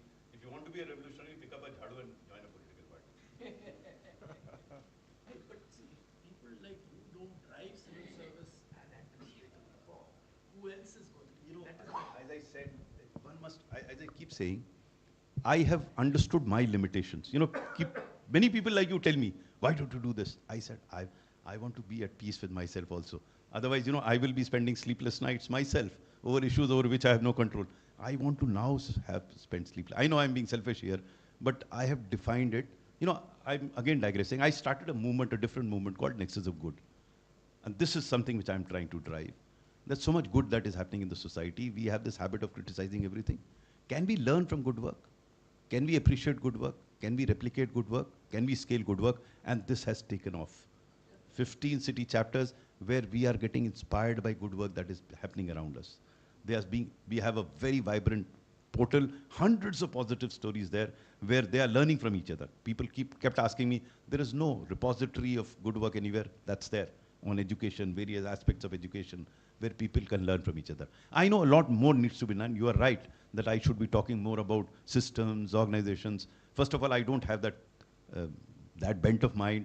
I can't structure it theoretically. One professor told me that, okay, you speak, I will write, because I can write it in that manner. If you read my books are more in conversational style rather than, reference here, reference there, Bertrand Russell said this, Plato said this, and this. I have no clue. I have no clue who said what. I may have some understanding, but if I have to speak, I speak out of experience. Well, it's been fascinating listening to you. So when I got the invite from Bernice to attend this, I tried my best to fit in my CV as to how I could justify myself being here. Even though I happen to be in the Department of Political Science, I started off with economics. Currently, I deal with matters pertaining to international relations and foreign policy. But still, I found some ways to fit in here. And therefore, I was in Delhi at that time when I got this invite. And I could almost relate to many of the things that you said and what you said. We were put up at the Institute of Economic Growth guest house. Looking at the condition of the guest house, you could make out, and that's where the Indian Economic Services get trained. So you could make out what their makeup would be. The conference which I was part of was India's foreign policy under Modi 3.0. So obviously the big crowd which had gathered had a lot of things to say about Modi 3.0 in terms of foreign policy. You mentioned about the lion will roar again. So there were a lot of presentations on how the lion is roaring. Dilli ke singhasan pe ek sher bithaya hai. Those types of things were flowing. But I selected a theme which actually was to point to a certain, I would say, lag that has been created in terms of our foreign policy aspirations. That was in India's neighborhood. So while everything else appears to be going right in terms of our global aspirations, G20, Vishwaguru, I highlighted that I would like to call the decade of the past decade as a lost decade as far as our neighborhood is concerned. Of course, the logic I gave was that we have treated South Asia as a kind of a typical international relations problem, whereas when we look at our neighborhood, you cannot treat it as a typical IR state-centric problem, which is what Manmohan Singh's idea was when he looked at the neighborhood. So we ought to have open channels of communication with regard to civil society across South Asia, which have become defunct in the last 15 years. There used to be a time during Gujarat and Manmohan Singh when these channels were alive. And these channels are used to act like your eyes and ears on the ground to enable you to have a greater understanding of the region and get a feedback into the system as to what our foreign policy posturing should be. Now, my take is that the Prime Minister had his intentions right when he started his journey in the domain of neighborhood. I mean, neighborhood first policy, all the SARC leaders being invited for the swearing in, which was for the first time. But somewhere down the line, he got trapped in the larger political quagmire, which I think the party, and of course, Pakistan focus. So our neighborhood policy has become a victim to our Pakistan policy, which should not have been there. So my question to you would be then, and to extend your hat now to the Indian Foreign Services, if a senior Indian Foreign Service officer was to explain to the Prime Minister that we need to open channels to our immediate neighborhood, which may at times run contrary to what the larger political thinking is as far as the neighborhood is concerned, which talks about Akhanda Bharat, which makes our neighbors feel a bit apprehensive. How could he make that politically acceptable? So, what would your... You know, I worked reasonably closely with Mr. Modi, and probably I was the only civil servant where he accepted everything that I said. I mean, I can't recall a single issue in which I gave a different opinion and he disagreed with me. He agreed with me. If I were there, and I'm not trying to wear that hat, to explain to him, I will start by agreeing with him. That's the first thing to do with a politician. Don't start with a disagreement. Every time that I got him to my side, I started by saying, sir, you are absolutely correct. And at the end of it, I told him that he was absolutely wrong. And he agreed. And what I would say is, sir, let us understand our objective of whatever we are doing. Our objective is to play a superior here, which he will never agree. He says, no, it's not. He'll not agree with that. Are we trying to impose our superiority over our neighbors? If today I were to tell him, sir, let us understand where are we now in the context of our neighbors. Pakistan was never friendly to us. So it was always a gone case. Sir, Nepal, sir, you will probably agree, sir, they are drifting apart for whatever reason. Not our problem, sir. China is doing it, but sir, we need to respond to it. We can't sit tight and say, sir, jo ho raha hai, theek hai. And sir, after all, sir, they are the only Hindu nation in the world, sir. So this might appeal to him. So how about, sir, building those channels, sir? So this is Nepal. I'm briefly telling you. Bhutan, sir, is okay, sir. It was all okay. Bhutan is not much of a problem. But sir, Bangladesh we've lost, sir. So I think it's their problem. I mean, they have created all the problems, sir, but I think we shouldn't we think slightly differently, sir? Can we now think in terms of some alternative channels of communication with them, sir? Sir, आप सहमत होंगे कि sir अगर बातचीत बंद हो जाएगी तो सर सास बहू में भी सर डिफरेंस ओपिनियन हो जाता है, सर. तो इनसे बातचीत सर कहीं किसी दूसरे चैनल से करें, कुछ तो प्रयास करें, सर. आप सहमत होंगे सर कि आज की स्थिति तो पहले कभी रही नहीं. अब ये तो मैं कह नहीं सकता, गड़बड़ कर दिया आप. I mean, our intelligence had failed miserably. I mean, the first time in the history of this country that except Bhutan, everyone is against us. For no valid reason. No. Apart from reason, what are you gaining? You know, I used to tell Prime Minister, and that's why he used to agree with me. मैंने साहब कुछ भी करें उसका कोई हमें लाभ तो मिलना चाहिए. मतलब हम तो बिजनेस, हम तो बनिए की बात कर रहे हैं, हमें कुछ लाभ तो हो. हमें लाभ ही नहीं कुछ हो रहा साहब, होता चला जा रहा है. And then I will say sir ये सर श्रीलंका में बेकार चीनी घुसे हुए हैं सर, इसको तो हम लोग कुछ रणनीति बनानी चाहिए सर. और सर इस समय मौका बहुत बढ़िया है, सब बड़े परेशान हो चाइना के डेट से. सर हम किस तरीके से घुस जाएं और कुछ सॉफ्ट डेट ही देते हैं सर, कोई पैसा चला जाए कोई फ़र्क नहीं पड़ता.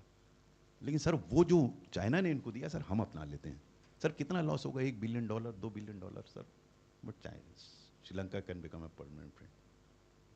और सर मॉलडीव्स में मैं तो मेरा कहना ये है सर कि हम सर क्यों ये सब लक्षद्वीप की बात करते हैं सर. ये छोटा सा नेशन है सर, हमारे लिए क्या है sir.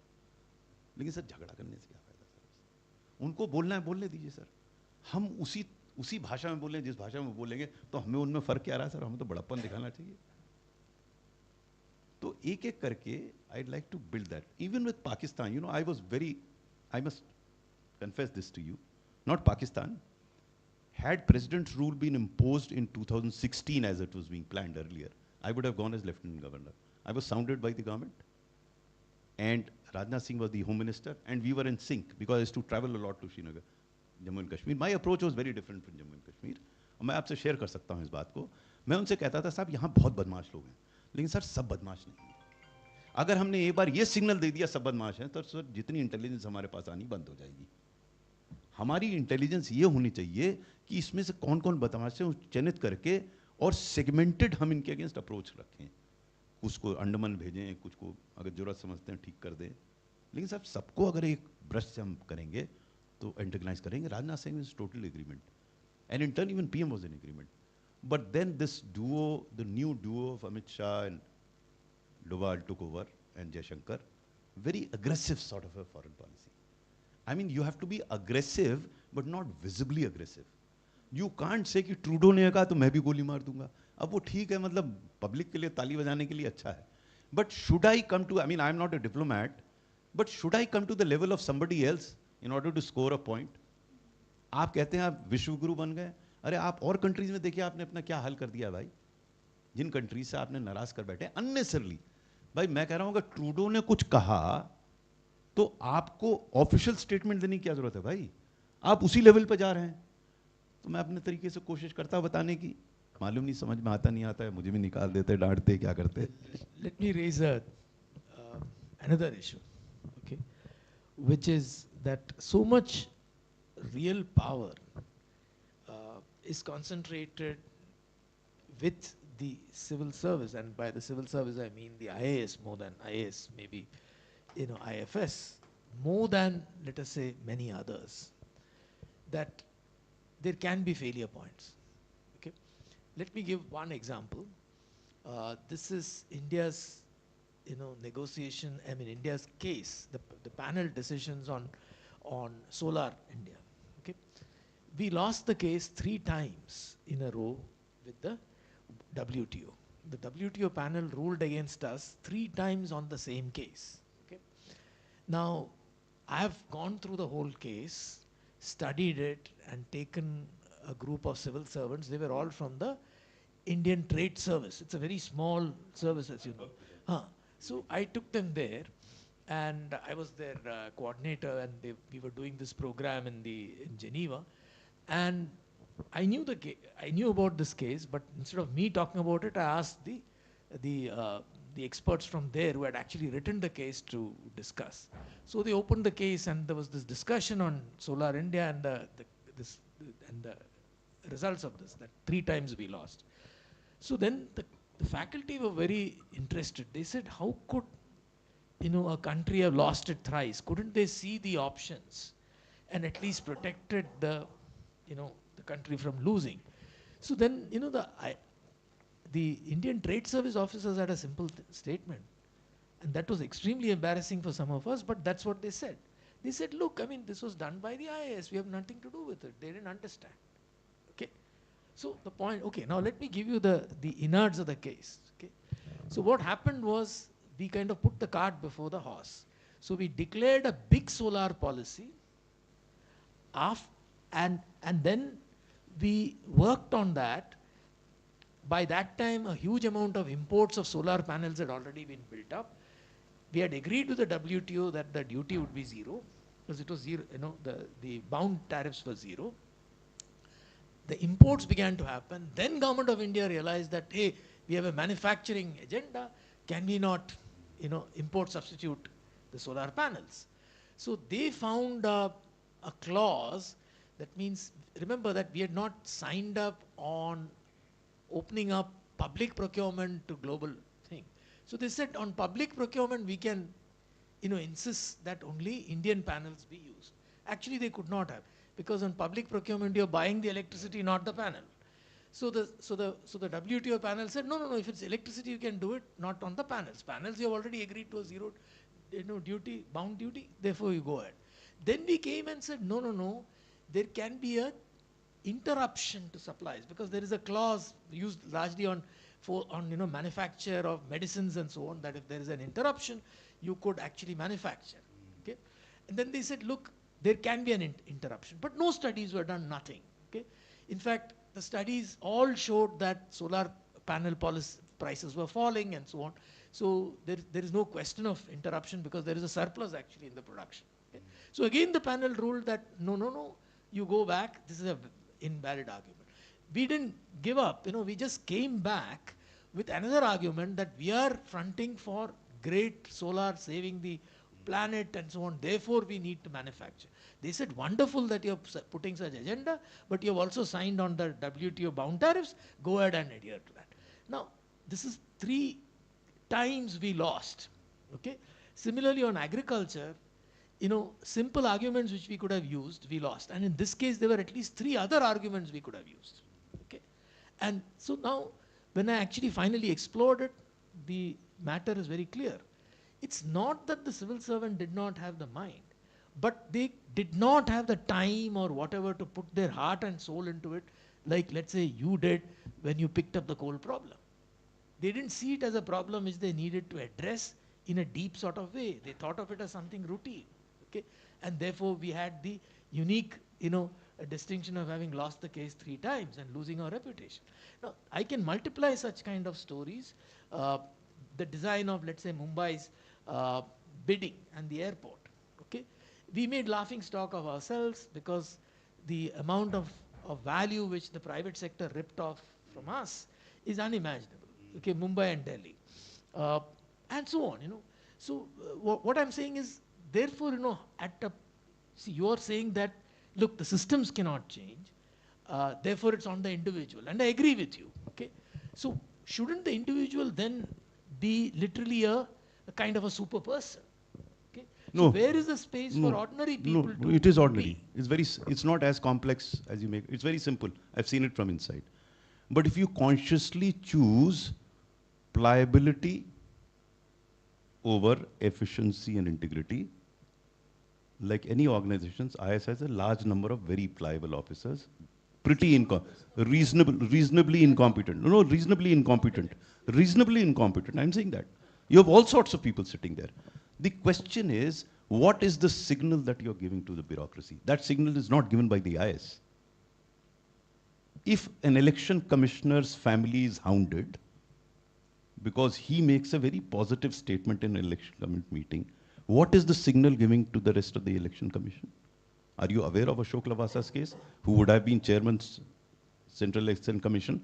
My contention is there are all types of officers, and I've seen it from inside. The question is, who are we picking up from where? I know outstanding. They are silent workers. They would not go to anybody to scout for it. The problem is, who are the officers being promoted? That's the key. And if you don't promote the right officers, others, they will bide their time, they will go away. There are outstanding officers who would not have committed the errors that you have done. I know of many officers who worked at the WTO, brilliant, absolutely. Absolutely brilliant. They are nowhere there in the negotiations. Why? Because they will speak their mind out. Now that you've raised this issue, so much depends on who's being positioned where.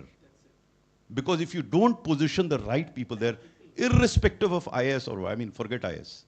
I'm saying you pick up you imagine when I was coal secretary, I used to go and fight in the PMO to get the directors for my Coal India, okay, fight. And I could do that because there was a wrong impression amongst many that I was close to Modi, so everyone agreed with me. But this doesn't happen. Years, directors' posts are vacant. What has an IS officer to do with that? That's a poor decision making. Now, if you get a nincompoop sitting next to you, because there are nincompoops in the IS, if you put them there because they are only yes men, then why do you blame the entire community? So what I'm trying to say here is, it's not a question of IS or non-IS. It's a question of human resource management, how you are mismanaging. Yes, you have to equip IS properly, you give position to the specialist, you give people to trade. I'm in totally agreement with you. But that needs to be done. It's the first time in the history of this country that the Prime Minister in the Parliament makes a derogatory statement against the IS officer. Was it needed? On the next day, he appoints an IS officer as RBI governor. First he says, should IS run all the country? Next day, IS officer as RBI governor. And less said the better about the RBI governor, because I worked with him very closely. So the point is, it's not IS or non-IS. It's very simplistic solution that the ITS officer gets away. I have worked for... No. What I'm trying to say here is, let us understand the problem. The problem is not with the community or that community, maybe some problem there. But the question is, ultimately someone has to take a call who has to go where. Can you believe me? People asked me, you were the senior most and you were the youngest, you should have become cabinet secretary. Okay. Had I met the Prime Minister? So the point here is, who are we? What are the signals? Ultimately, bureaucracy runs through signals. And if you have the right person, he will create those systems. We don't allow that to happen. Let me make myself clear. See, what I'm saying is, if it was instead of the Indian Trade Service, okay, if there was a competent government institute or organization. Absolutely. There is one, okay, but you don't consult them. Which, Yeah, that's the whole point. That's because you don't give them autonomy, because You have to give them autonomy. you know, At least talk to them. You don't talk to them. yeah. So you don't treat them seriously. So what I'm saying is that there are no organizations. The people matter, positions matter so much that the fickleness of individual brilliance, failure, viability, lack of understanding is what we have to suffer. Okay, so if we have to overcome that, we need embedding proper systems and organizations. That is what I'm saying. I totally agree. Yeah. There have to be, Yeah. till about 90s, the government did not consult anybody in WTO.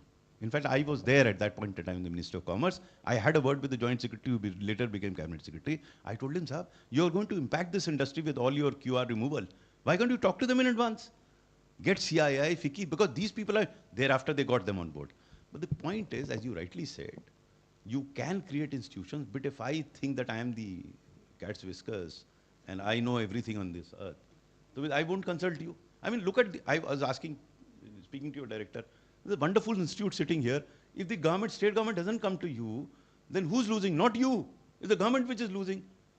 I mean, if I have informal discussion somewhere, I'm going to tell them, what in the hell are you doing? If I were to have an institute like this, I would ask them to do half my job. They'll be happy, I'll be happy. It's a win-win for everyone. But we are not doing it. Why? Because attitudinally, I keep coming to that. I've started thinking that I am the end of the world. No one can tell me what I have to do. If he's telling me he has some other vested interest in it, imagine what they're doing to NGOs. As Secretary of Education, I was using NGOs to the hilt. Now every NGO is doubted. FCR is all stopped. How do you run the show here? And you can't blame this or that officer for it. What I'm saying is, as a system, we started doubting everyone else. If you don't belong to my ideology, you are anti-national. What he says is absolutely correct. That's why I asked him this question. आप जिंदा कैसे बच के आ गए? I mean, you state a fact and suddenly you are treated as anti-national. How do you? So, given that scenario, then I will define my role, small role. I think now, I'm sure the people who have been there, you guys would like to raise some questions. So please go ahead. Yeah, Bernice. Why don't you come ahead here? We are pretty benign people. Come, young lady. Why are you sitting there? No, he wanted to ask. No, whoever, come. What? Okay, Come ahead. My friend with green shirt and brown shirt. A brown shirt carries a different meaning. So sir, I am Abhinav Yadav. I am a first year BIFS student here. So as I am a student, my question is related to the educational background. Relates to two of my life instances. Sir, before this I was in my undergraduation. I am a fresher here. So in my entire undergraduation, I did it from Bhopal. I did it from a college where there were no classes, no faculty actually, right? So for whole undergraduation in 3 years, I have visited my college only 3 times to collect admit card. My examination was also into a different college. Then I knew that nothing would happen from there. I started working on my skills, gradually landed up here, a very nice college. Right. I came here, sir, I belong to a middle class family with a low income. Now, college is teaching me to become entrepreneur, right? To develop business ideas. I am 21 years old. When I postgraduate, I will be 23. I'll be having a loan of 25 lakh rupees. So to repay that back, it is going to take me another 5 years, around 30, right? Now in a middle class family, you cannot take risk at your 30s. So is the government really looking upon the scenarios, these kind of scenarios, or now even after these kind of scenarios, how are they wanting us to become, make in India entrepreneurs? If I am going for a quality education, my whole undergraduation was in 25,000, right? And the post-graduation in 25 lakhs. So if I'm going for a quality education, I'm already overburdened. Now, how am I, after those 23 to 30 was my age to take risks, to try multiple businesses. How am I going to do that with a loan of 25 lakhs? The simple answer is government is not going to do anything. Look after yourself. As simple. वो फिर एक दूसरा line ढूंढ के लाएंगे make in India वाला. फिर बजाएंगे आप उसको देख के बड़े खुश हो जाएंगे. तो मजे की बात यही है. आपको जो पता है वो सबको पता है. फिर भी ताली बजा रहा है शाम को खड़े होकर. उसको पता है पेट में कुछ नहीं है, कोई फर्क नहीं पड़ता. शाम को एक नौटंकी हो, एक अद्धा मिल जाए, थोड़े पटाखे चल जाएं, वही मेक इन इंडिया का लाइन रोर करता है. मैं तो बोलता हूँ इस चीज़ को, कितना चला तो ये तो बताइए आप. इतना रोर कर दिया मेक इन इंडिया का लाइन, कितने डिस्टेंस चला? हम क्वेश्चन भी नहीं करते. आप यहाँ कर रहे हैं ना, बाहर खड़े को कहेंगे आपको बंद कर देंगे कहीं, कहेंगे एंटी नेशनल है, क्या कह रहा है. I have been in trouble for questioning that is one of the news मैं तो channels. कह रहा हूँ आपसे. I was barred from So there. my friend, I'm total sympathies with you. I'm sorry to say that we are not even paying lip service. We are not even understanding the problem. You know, today admitting the fact that unemployment is a serious issue is anti-national. You know, I wrote a few articles on it. People were trolling me. I said, I'm stating fact. I asked them this fact. Make in India said the proportion of manufacturing to GDP should go from 13 to 25%. What is it today? 13%. Someone should question this. You will question that you are anti-national. आप सब negative चीज सोचते हो. मैंने कहा मैं negative नहीं, मैं fact बता रहा हूँ. I mean, I only state facts in my social media. I said, this is the fact. For the first time in the history of this country, India's rate of growth of GDP from 2015 to 2020, before COVID arrived, was on the decline. This is a fact. वो कहते अरे उसके बाद तो एक साल में 7, अरे भाई मेरे वो बेस कोविड का घुस गया नीचे, उसके ऊपर चलेगा. अब कौन समझाए आपको इसका? सुनने को तैयार नहीं है यार. सो देश की छोड़ दो, सरकार की छोड़ दो, अपनी सोचो क्या कर सकते हो अपने लिए करो. ठीक है ना? As simple as that. Let me not tell you what government is going to do with you. I don't think they are looking for the new line these days. वो PLI का लाइन मिला है, फिर एक और मिल जाएगा line. वो दहाड़ेगा, फिर अच्छे अच्छे भाषण देंगे, ज्ञान बांटेंगे कि ऐसा करो ऐसा करो ऐसा करो, और आपको भी मजा आएगा. जो हर जना उस फुलझड़ी को देख कर खुश रहता है. जल रही है फुलझड़ी. Yeah, right. Hello, sir. Am I audible? Yeah. Yeah, I am Chinmay Vera. Very informative session. My simple question is, what is going to be the future of bureaucracy? Because it is widely believed that there's a decision paralysis basically among the bureaucracy, not because they don't capable of taking decision. It's about if decision goes wrong in the later stage, they will be prosecuted. So what is your take on that? See, I have written quite a lot on this issue. It's a very serious issue. You know, this not that, it's very wrong to treat bureaucracy as a single unit. There are many who would want to take decisions but are reluctant to take decisions because the history tells us that if you take decisions, you could be in trouble. If you don't take decisions, you could keep going up the ladder. That's the signal that seems to be coming in, which is very unfortunate, because if this continues, that paralysis will continue. Only there will be madmen who will take decisions, otherwise people will refrain from taking decisions. So there, I mean, I had suggested that in some cases they are being implemented, that there is something called a bona fide mistake and there is a mala fide mistake. To the civil servants, because I talk primarily to civil servants, I tell them, you cannot afford not to take a decision. But you should be careful about your backside. How do you do that? Today, technology allows you to do that. And I give them clear examples from my own. I was facilitating clearance of 5 lakh crores worth of project when UPA 2, where every scam was happening, happened. In those 15 months, this was. Till now, no CBI or ED has come knocking on my door. Why? Because we had made the process totally transparent. Everyone knew what the comment was, what the decision was, and hence, no one could attribute mala fide. Similarly, in coal. In coal, we auctioned mines worth 1,76,000 crores. Still, no one has come knocking on my door. Why? I committed 2 mistakes, 2 major mistakes. And what had happened was, since there was, as you rightly said, no joint secretary wanted to commit himself on the file. So for the first time again in the history of this country, as Secretary Government of India, I was recommending allocation of the coal block on the basis of certain calculations that we did. In 2 cases, we calculated wrongly.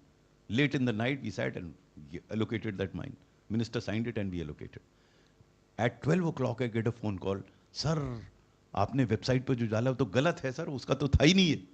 Then I go back to the office, browse through every detail and discovered that I have committed a mistake.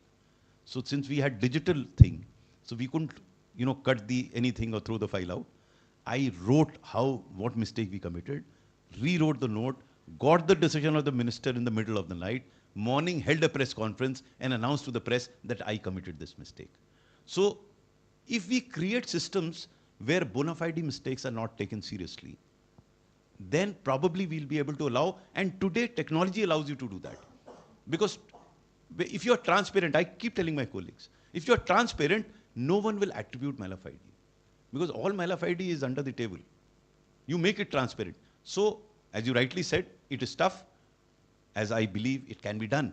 You make life simple and easy for bureaucrats who want to take decisions, and life can be made easy to those bureaucrats. I tell the bureaucrats, you have no excuse not to take decisions. I mean, being just honest doesn't help. You have to be honest, that's a necessary condition. But if you got to perform, you have to appear and be an efficient officer where you have to take decisions, but save your backside. Today, technology allows you to do that, and I think that's how it will progress. Another point which I have missed, that gentleman has just left. I'm associated with an organization called Samagra. Now, what we are trying to do is to eliminate physical interface between common man and government. So they have identified 500 such processes under which a common man goes to the government for a variety of things. It's an exhaustive list. They've already digitized 328 processes where the common man doesn't have to go to any government office. Eliminates corruption. This is happening in Haryana. My hope is in the next couple of years, they'll be able to cover about 450 of them. If not eliminate corruption, it will reduce corruption substantially, because in my belief, it's the physical interface between common man and any government functionary that leads to corruption. If it's all digital, then the chances are that you'll be able to make out what is going wrong where. So, technology can be a great savior as far as governance is concerned. Thank you.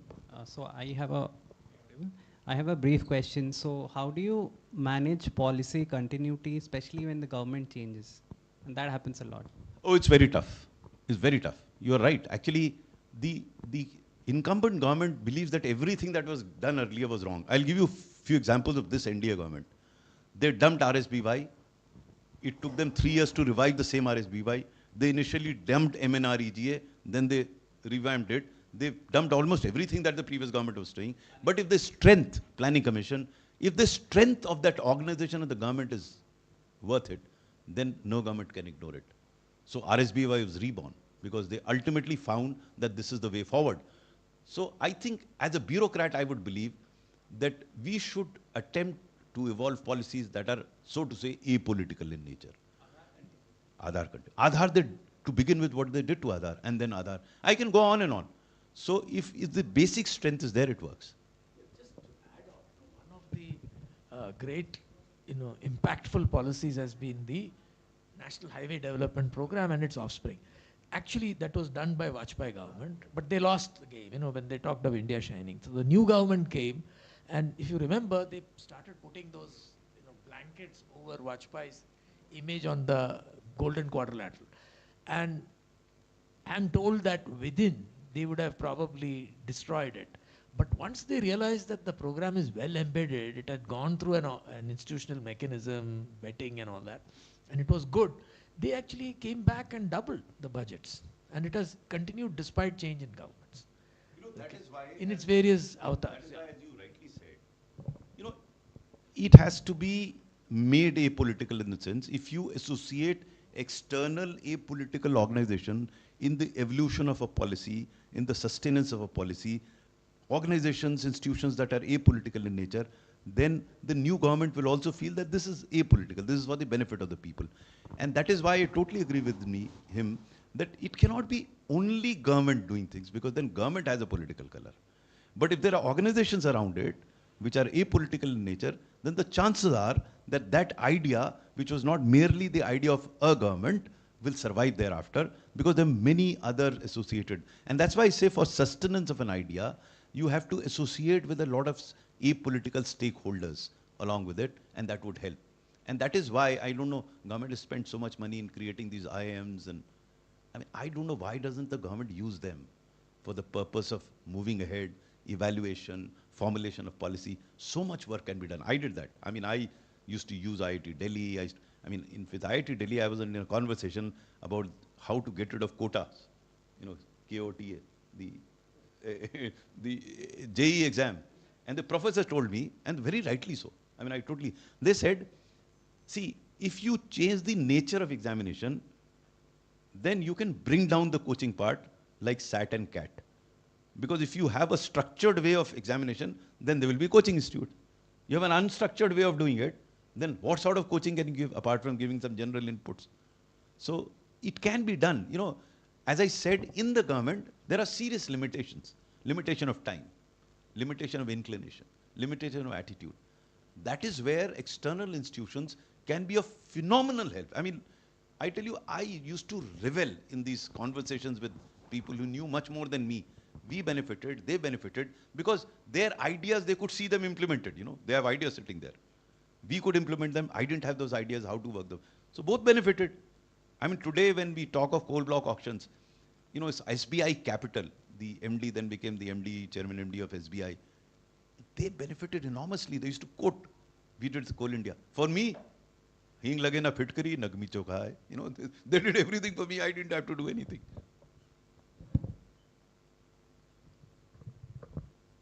Hello, sir.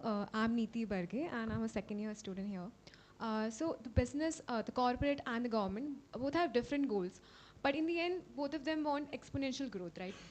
You talk a lot about attitude as being the biggest problem. So in the same context, as a business student, I want to ask what kind of practices, mindset, and attitude essentially that the government should adopt and learn from corporate that would help them in decision making application and not just making policy. You know, one of the biggest problems with the government is efficiency, because they scale. So I used to advocate public-private partnership big time. And I used to say, efficiencies will come from the private domain, scale will come from the government. They are ruffians and rascals on both sides of the fence. They come together. They, you know, have that nexus and do all sorts of wrongs. Why can't good people on either side come together? So that's what Nexus Grid is all about. So I think we should learn from each other. The government has to learn a lot from the private domain in terms of efficiency, in terms of human resource management, in terms of specialization in particular segments. The private sector has to learn from the government sector in terms of transparency, in terms of scale. Because, I mean, when we talk of private sector, we only talk of Tatas and Birlas. When we talk of government sector, we talk of only sick industries. On either side, there are good things also. I mean, much of the private sector is languishing for whatever reason. So let's learn from each other. Can we? Should we? I think we can. I mean, I benefited enormously by leveraging what is good in the private domain. We have to sit together and discuss. Unfortunately, some of these discussions are closed-door discussions with the only underhand deals. Why can't there be an open discussion? In fact, I used to say that very clearly. In a conference, you're going to ask, how's the business doing in the country? Who's going to say it's not doing well? They'll be killed if they do that. You find out. मैं अक्सर ये कहता था यार, आप conference में पूछते हो यार, खड़े होकर बताओ तो कहेगा हाँ बल्ले बल्ले सब बढ़िया चल रहा. अरे अकेले में पूछो उससे यार, मुझसे आगे. I mean, I can share this with you. One of the chairman of the leading industry association comes and tells me, sir, पहले तो सर हम negotiate कर लेते थे, हम नंबर आ जाता है, पहुंचा देना पड़ता है. What is this going on? I mean, imagine, I was in the government when Make in India started. They were using the World Bank standards to determine whether we have climbed the ease of doing business. So in a meeting at the PM, I told him, sir, ये क्या बेवकूफ़ी कर रहे हैं हम? अरे उससे पूछिए, easy हुई business, ये World Bank कैसे बताने लगा कि easy होगी business? Ask the businessman, and not in a conference. Ask him privately, confidentially. Tell you कितना easy हुआ है business. मैंने कहा, I have been in industry, I know. हर जना अपना बाल नोच रहा है, आप कह रहे हो easy होगी business. और फिर वो चढ़ते चढ़ते लैडर पे चढ़े. They started with 120, 34 पे बैठते ही वो वर्ल्ड बैंक ने लैडर ही हटा ली वो. They said this ladder was not correct. क्या मजाक है? Who are we trying to? If you want to fool yourself, then no one can help you. And that's what. It's a farcical delusion in believing that business has become easy by getting somebody to tell you that it has become easy. Ask the people. आपको कहीं जाने की जरूरत ही नहीं, उनसे पूछिए ना. वो बता देंगे आपको कितनी है. लेकिन आप सुनना ही नहीं चाहते, तो फिर एक दूसरा दहाड़ेगा मेक इन इंडिया फिर.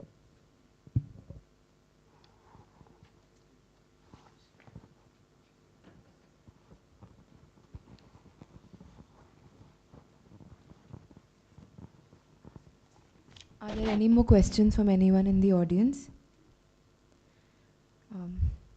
I don't see any on the... Yes, ma'am. So this question is related to just now what we were talking about, the including some of the principles of the private sector into the government. which I feel we have already spoken about it in 1990s when we were talking about new public management. And it has come in a big way in US and all, and how these private sector principles can change the public sector management.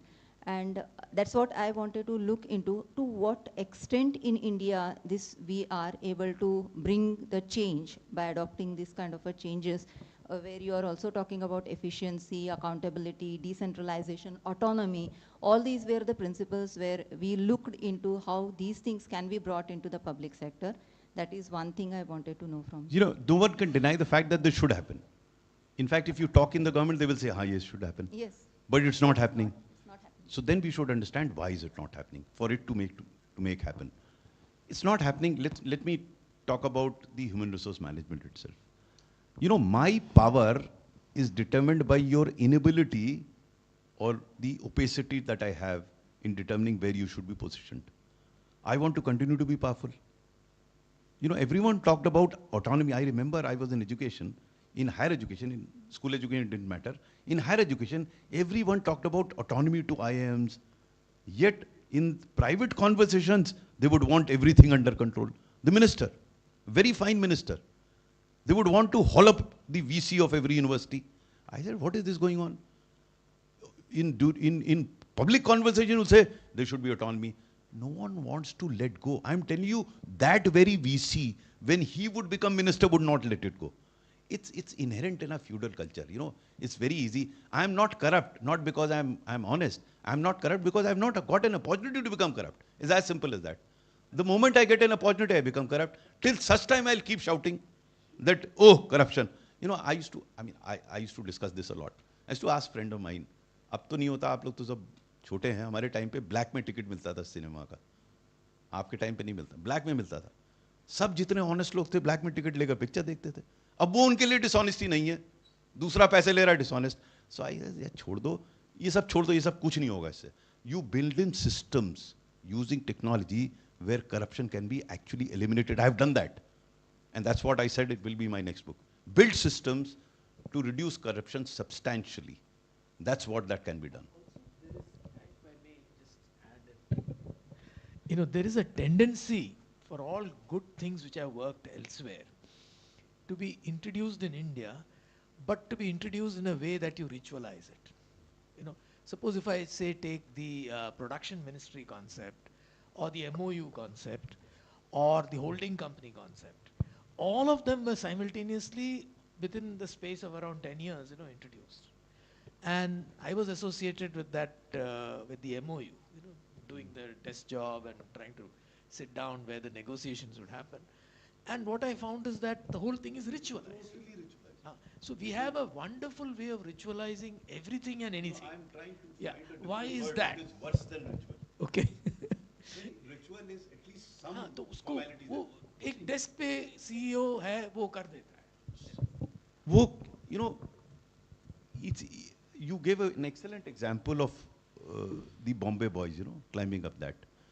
We must try and understand what drives them. Because what drives them is either religious passion or some passion only for that point in time. He's not passionate about other things. So he's driven by something. So we have to look for that. You know, again, it is a slightly longer story, but I must tell since you raised this. I have to find that in every individual. And every individual has a different kick which makes him do what he has to do. And there again I go back to individual. Because what may induce you to do things may not induce him to do things. It's so different from individual to individual. So for example, how I did it, I can tell you. I used to spend time with my second in command, hours sometimes, to understand that individual. What would move him to do what I want him to do? And in one case, very interesting case, where I was posted as managing director of a state financial corporation, which was making losses for 8 years. My job was to wind it up. So when I reached there, I didn't know what had hit me because I thought I was walking into a graveyard. Everyone thought I'm going to take his job. So I wanted to revive it. Again, to cut a long story short, it was revived. So one of the aspects was recovery of 80 crores of dues with industry. So I called the most corrupt general manager over a cup of tea. And people asked me, why did you do that?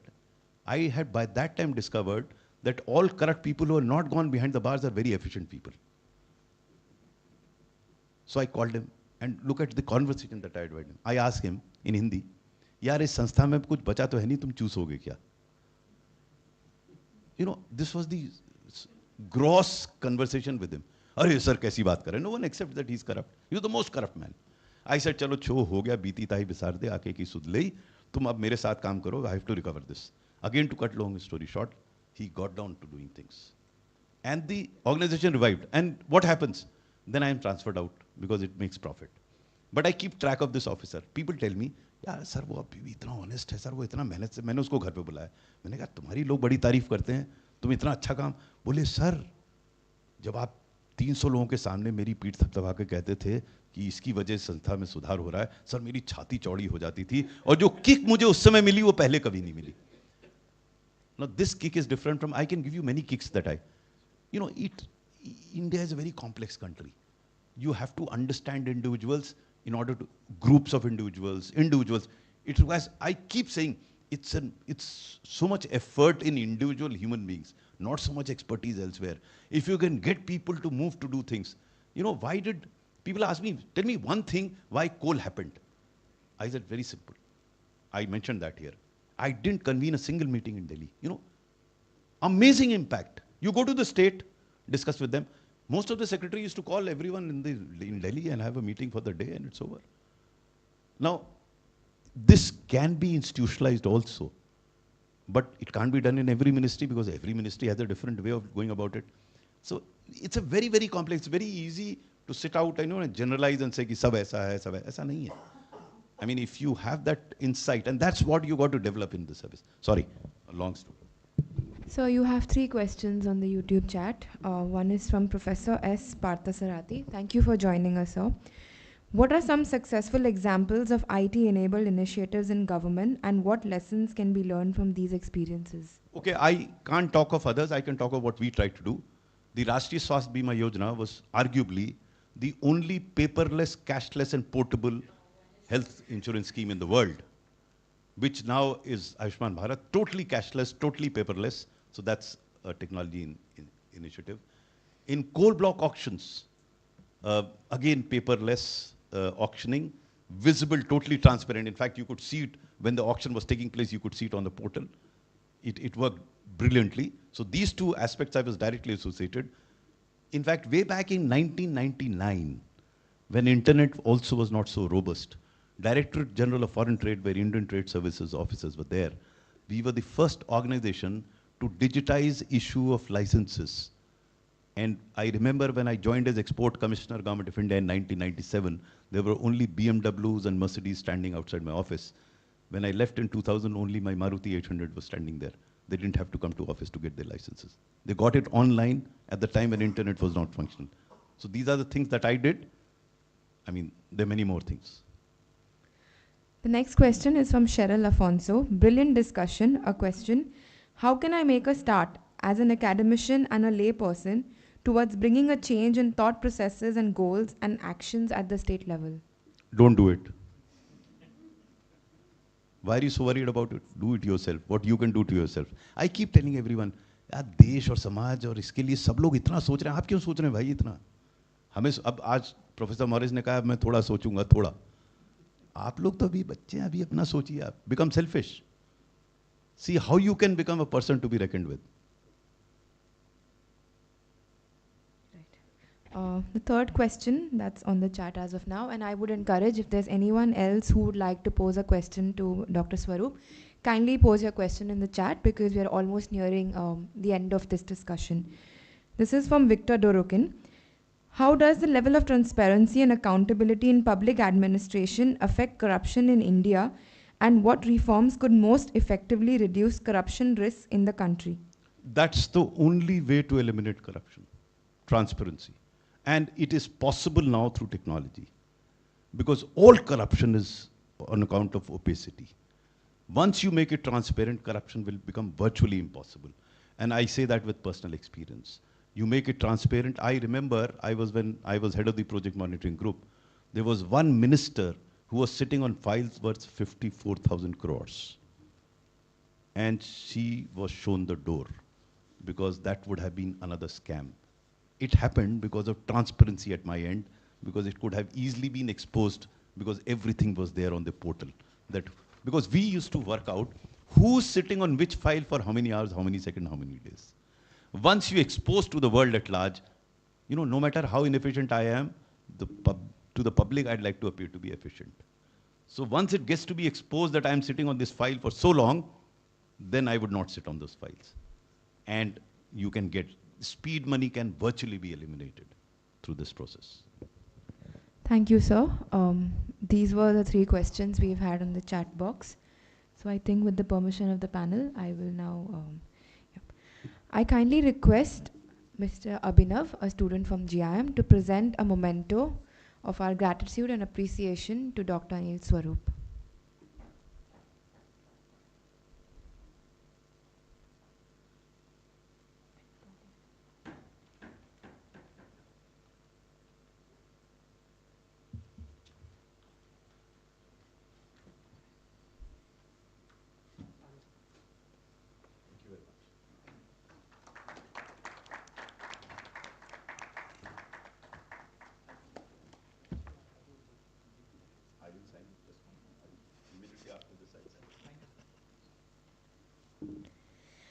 Thank you, sir. Thank you, Abhinav.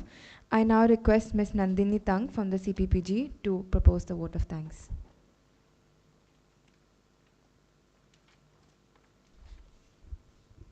Good evening, everyone. It's a privilege to express our collective gratitude for today's event. First and foremost, we would like to extend our heartfelt thanks to Dr. Anil Swarup for esteemed keynote speaker. Dr. Swarup, your enlightening address deepened our understanding of how to make things happen in the government. We are truly grateful for your time and effort. Our sincere thanks to Professor Rahul Tripathi. Your thoughtful reflections and enlightening analysis added depth and nuances to the discussion, and we greatly appreciate your contribution in enriching today's session. A special word of thanks to our director, Professor Ajit Parulekar, whose vision and leadership made this event possible. So your continued support of academic dialogues and commitment to fostering intellectual growth are truly inspiring. I would also like to thank Dean Academics Professor Venkatesh for his constant support, and a special thanks to our Registrar, Professor Sumit Datta, for continuous support. A special thanks to Professor Sebastian Morris, Chair of our Center, for leading and initiating this event. Professor Morris, your visions and guidance have been crucial in bringing together such an esteemed group of speakers and participants. A special thanks to Professor Kingshung Sarkar for your valuable support and planning in planning today's event. I would also like to thank Ms. Bernice D'Souza and Shruti Sridodkar for ensuring everything ran smoothly and in organizing this talk. I would also like to thank the IT team, Mr. Mukesh Kumar, Pranav, Yashwant, Vaibhav, Vikesh, and Nishat for the technical expertise in ensuring the seamless running of our digital aspects of the event. Sincere thanks to EcoClean staff for ensuring that the venue was well maintained and comfortable for all of us. A special mention goes to K-Star Canteen team led by Raju Mohanty for providing us delightful refreshments. Also, I would like to thank the live streaming team for ensuring that today's event was accessible to the wider audience. Lastly, I would thank RK Graphics for the banner and poster. And also, I would like to thank the audience. Thank you for your presence and engagement. I hope this discussion was great for all. Wishing you a wonderful evening ahead. Thank you.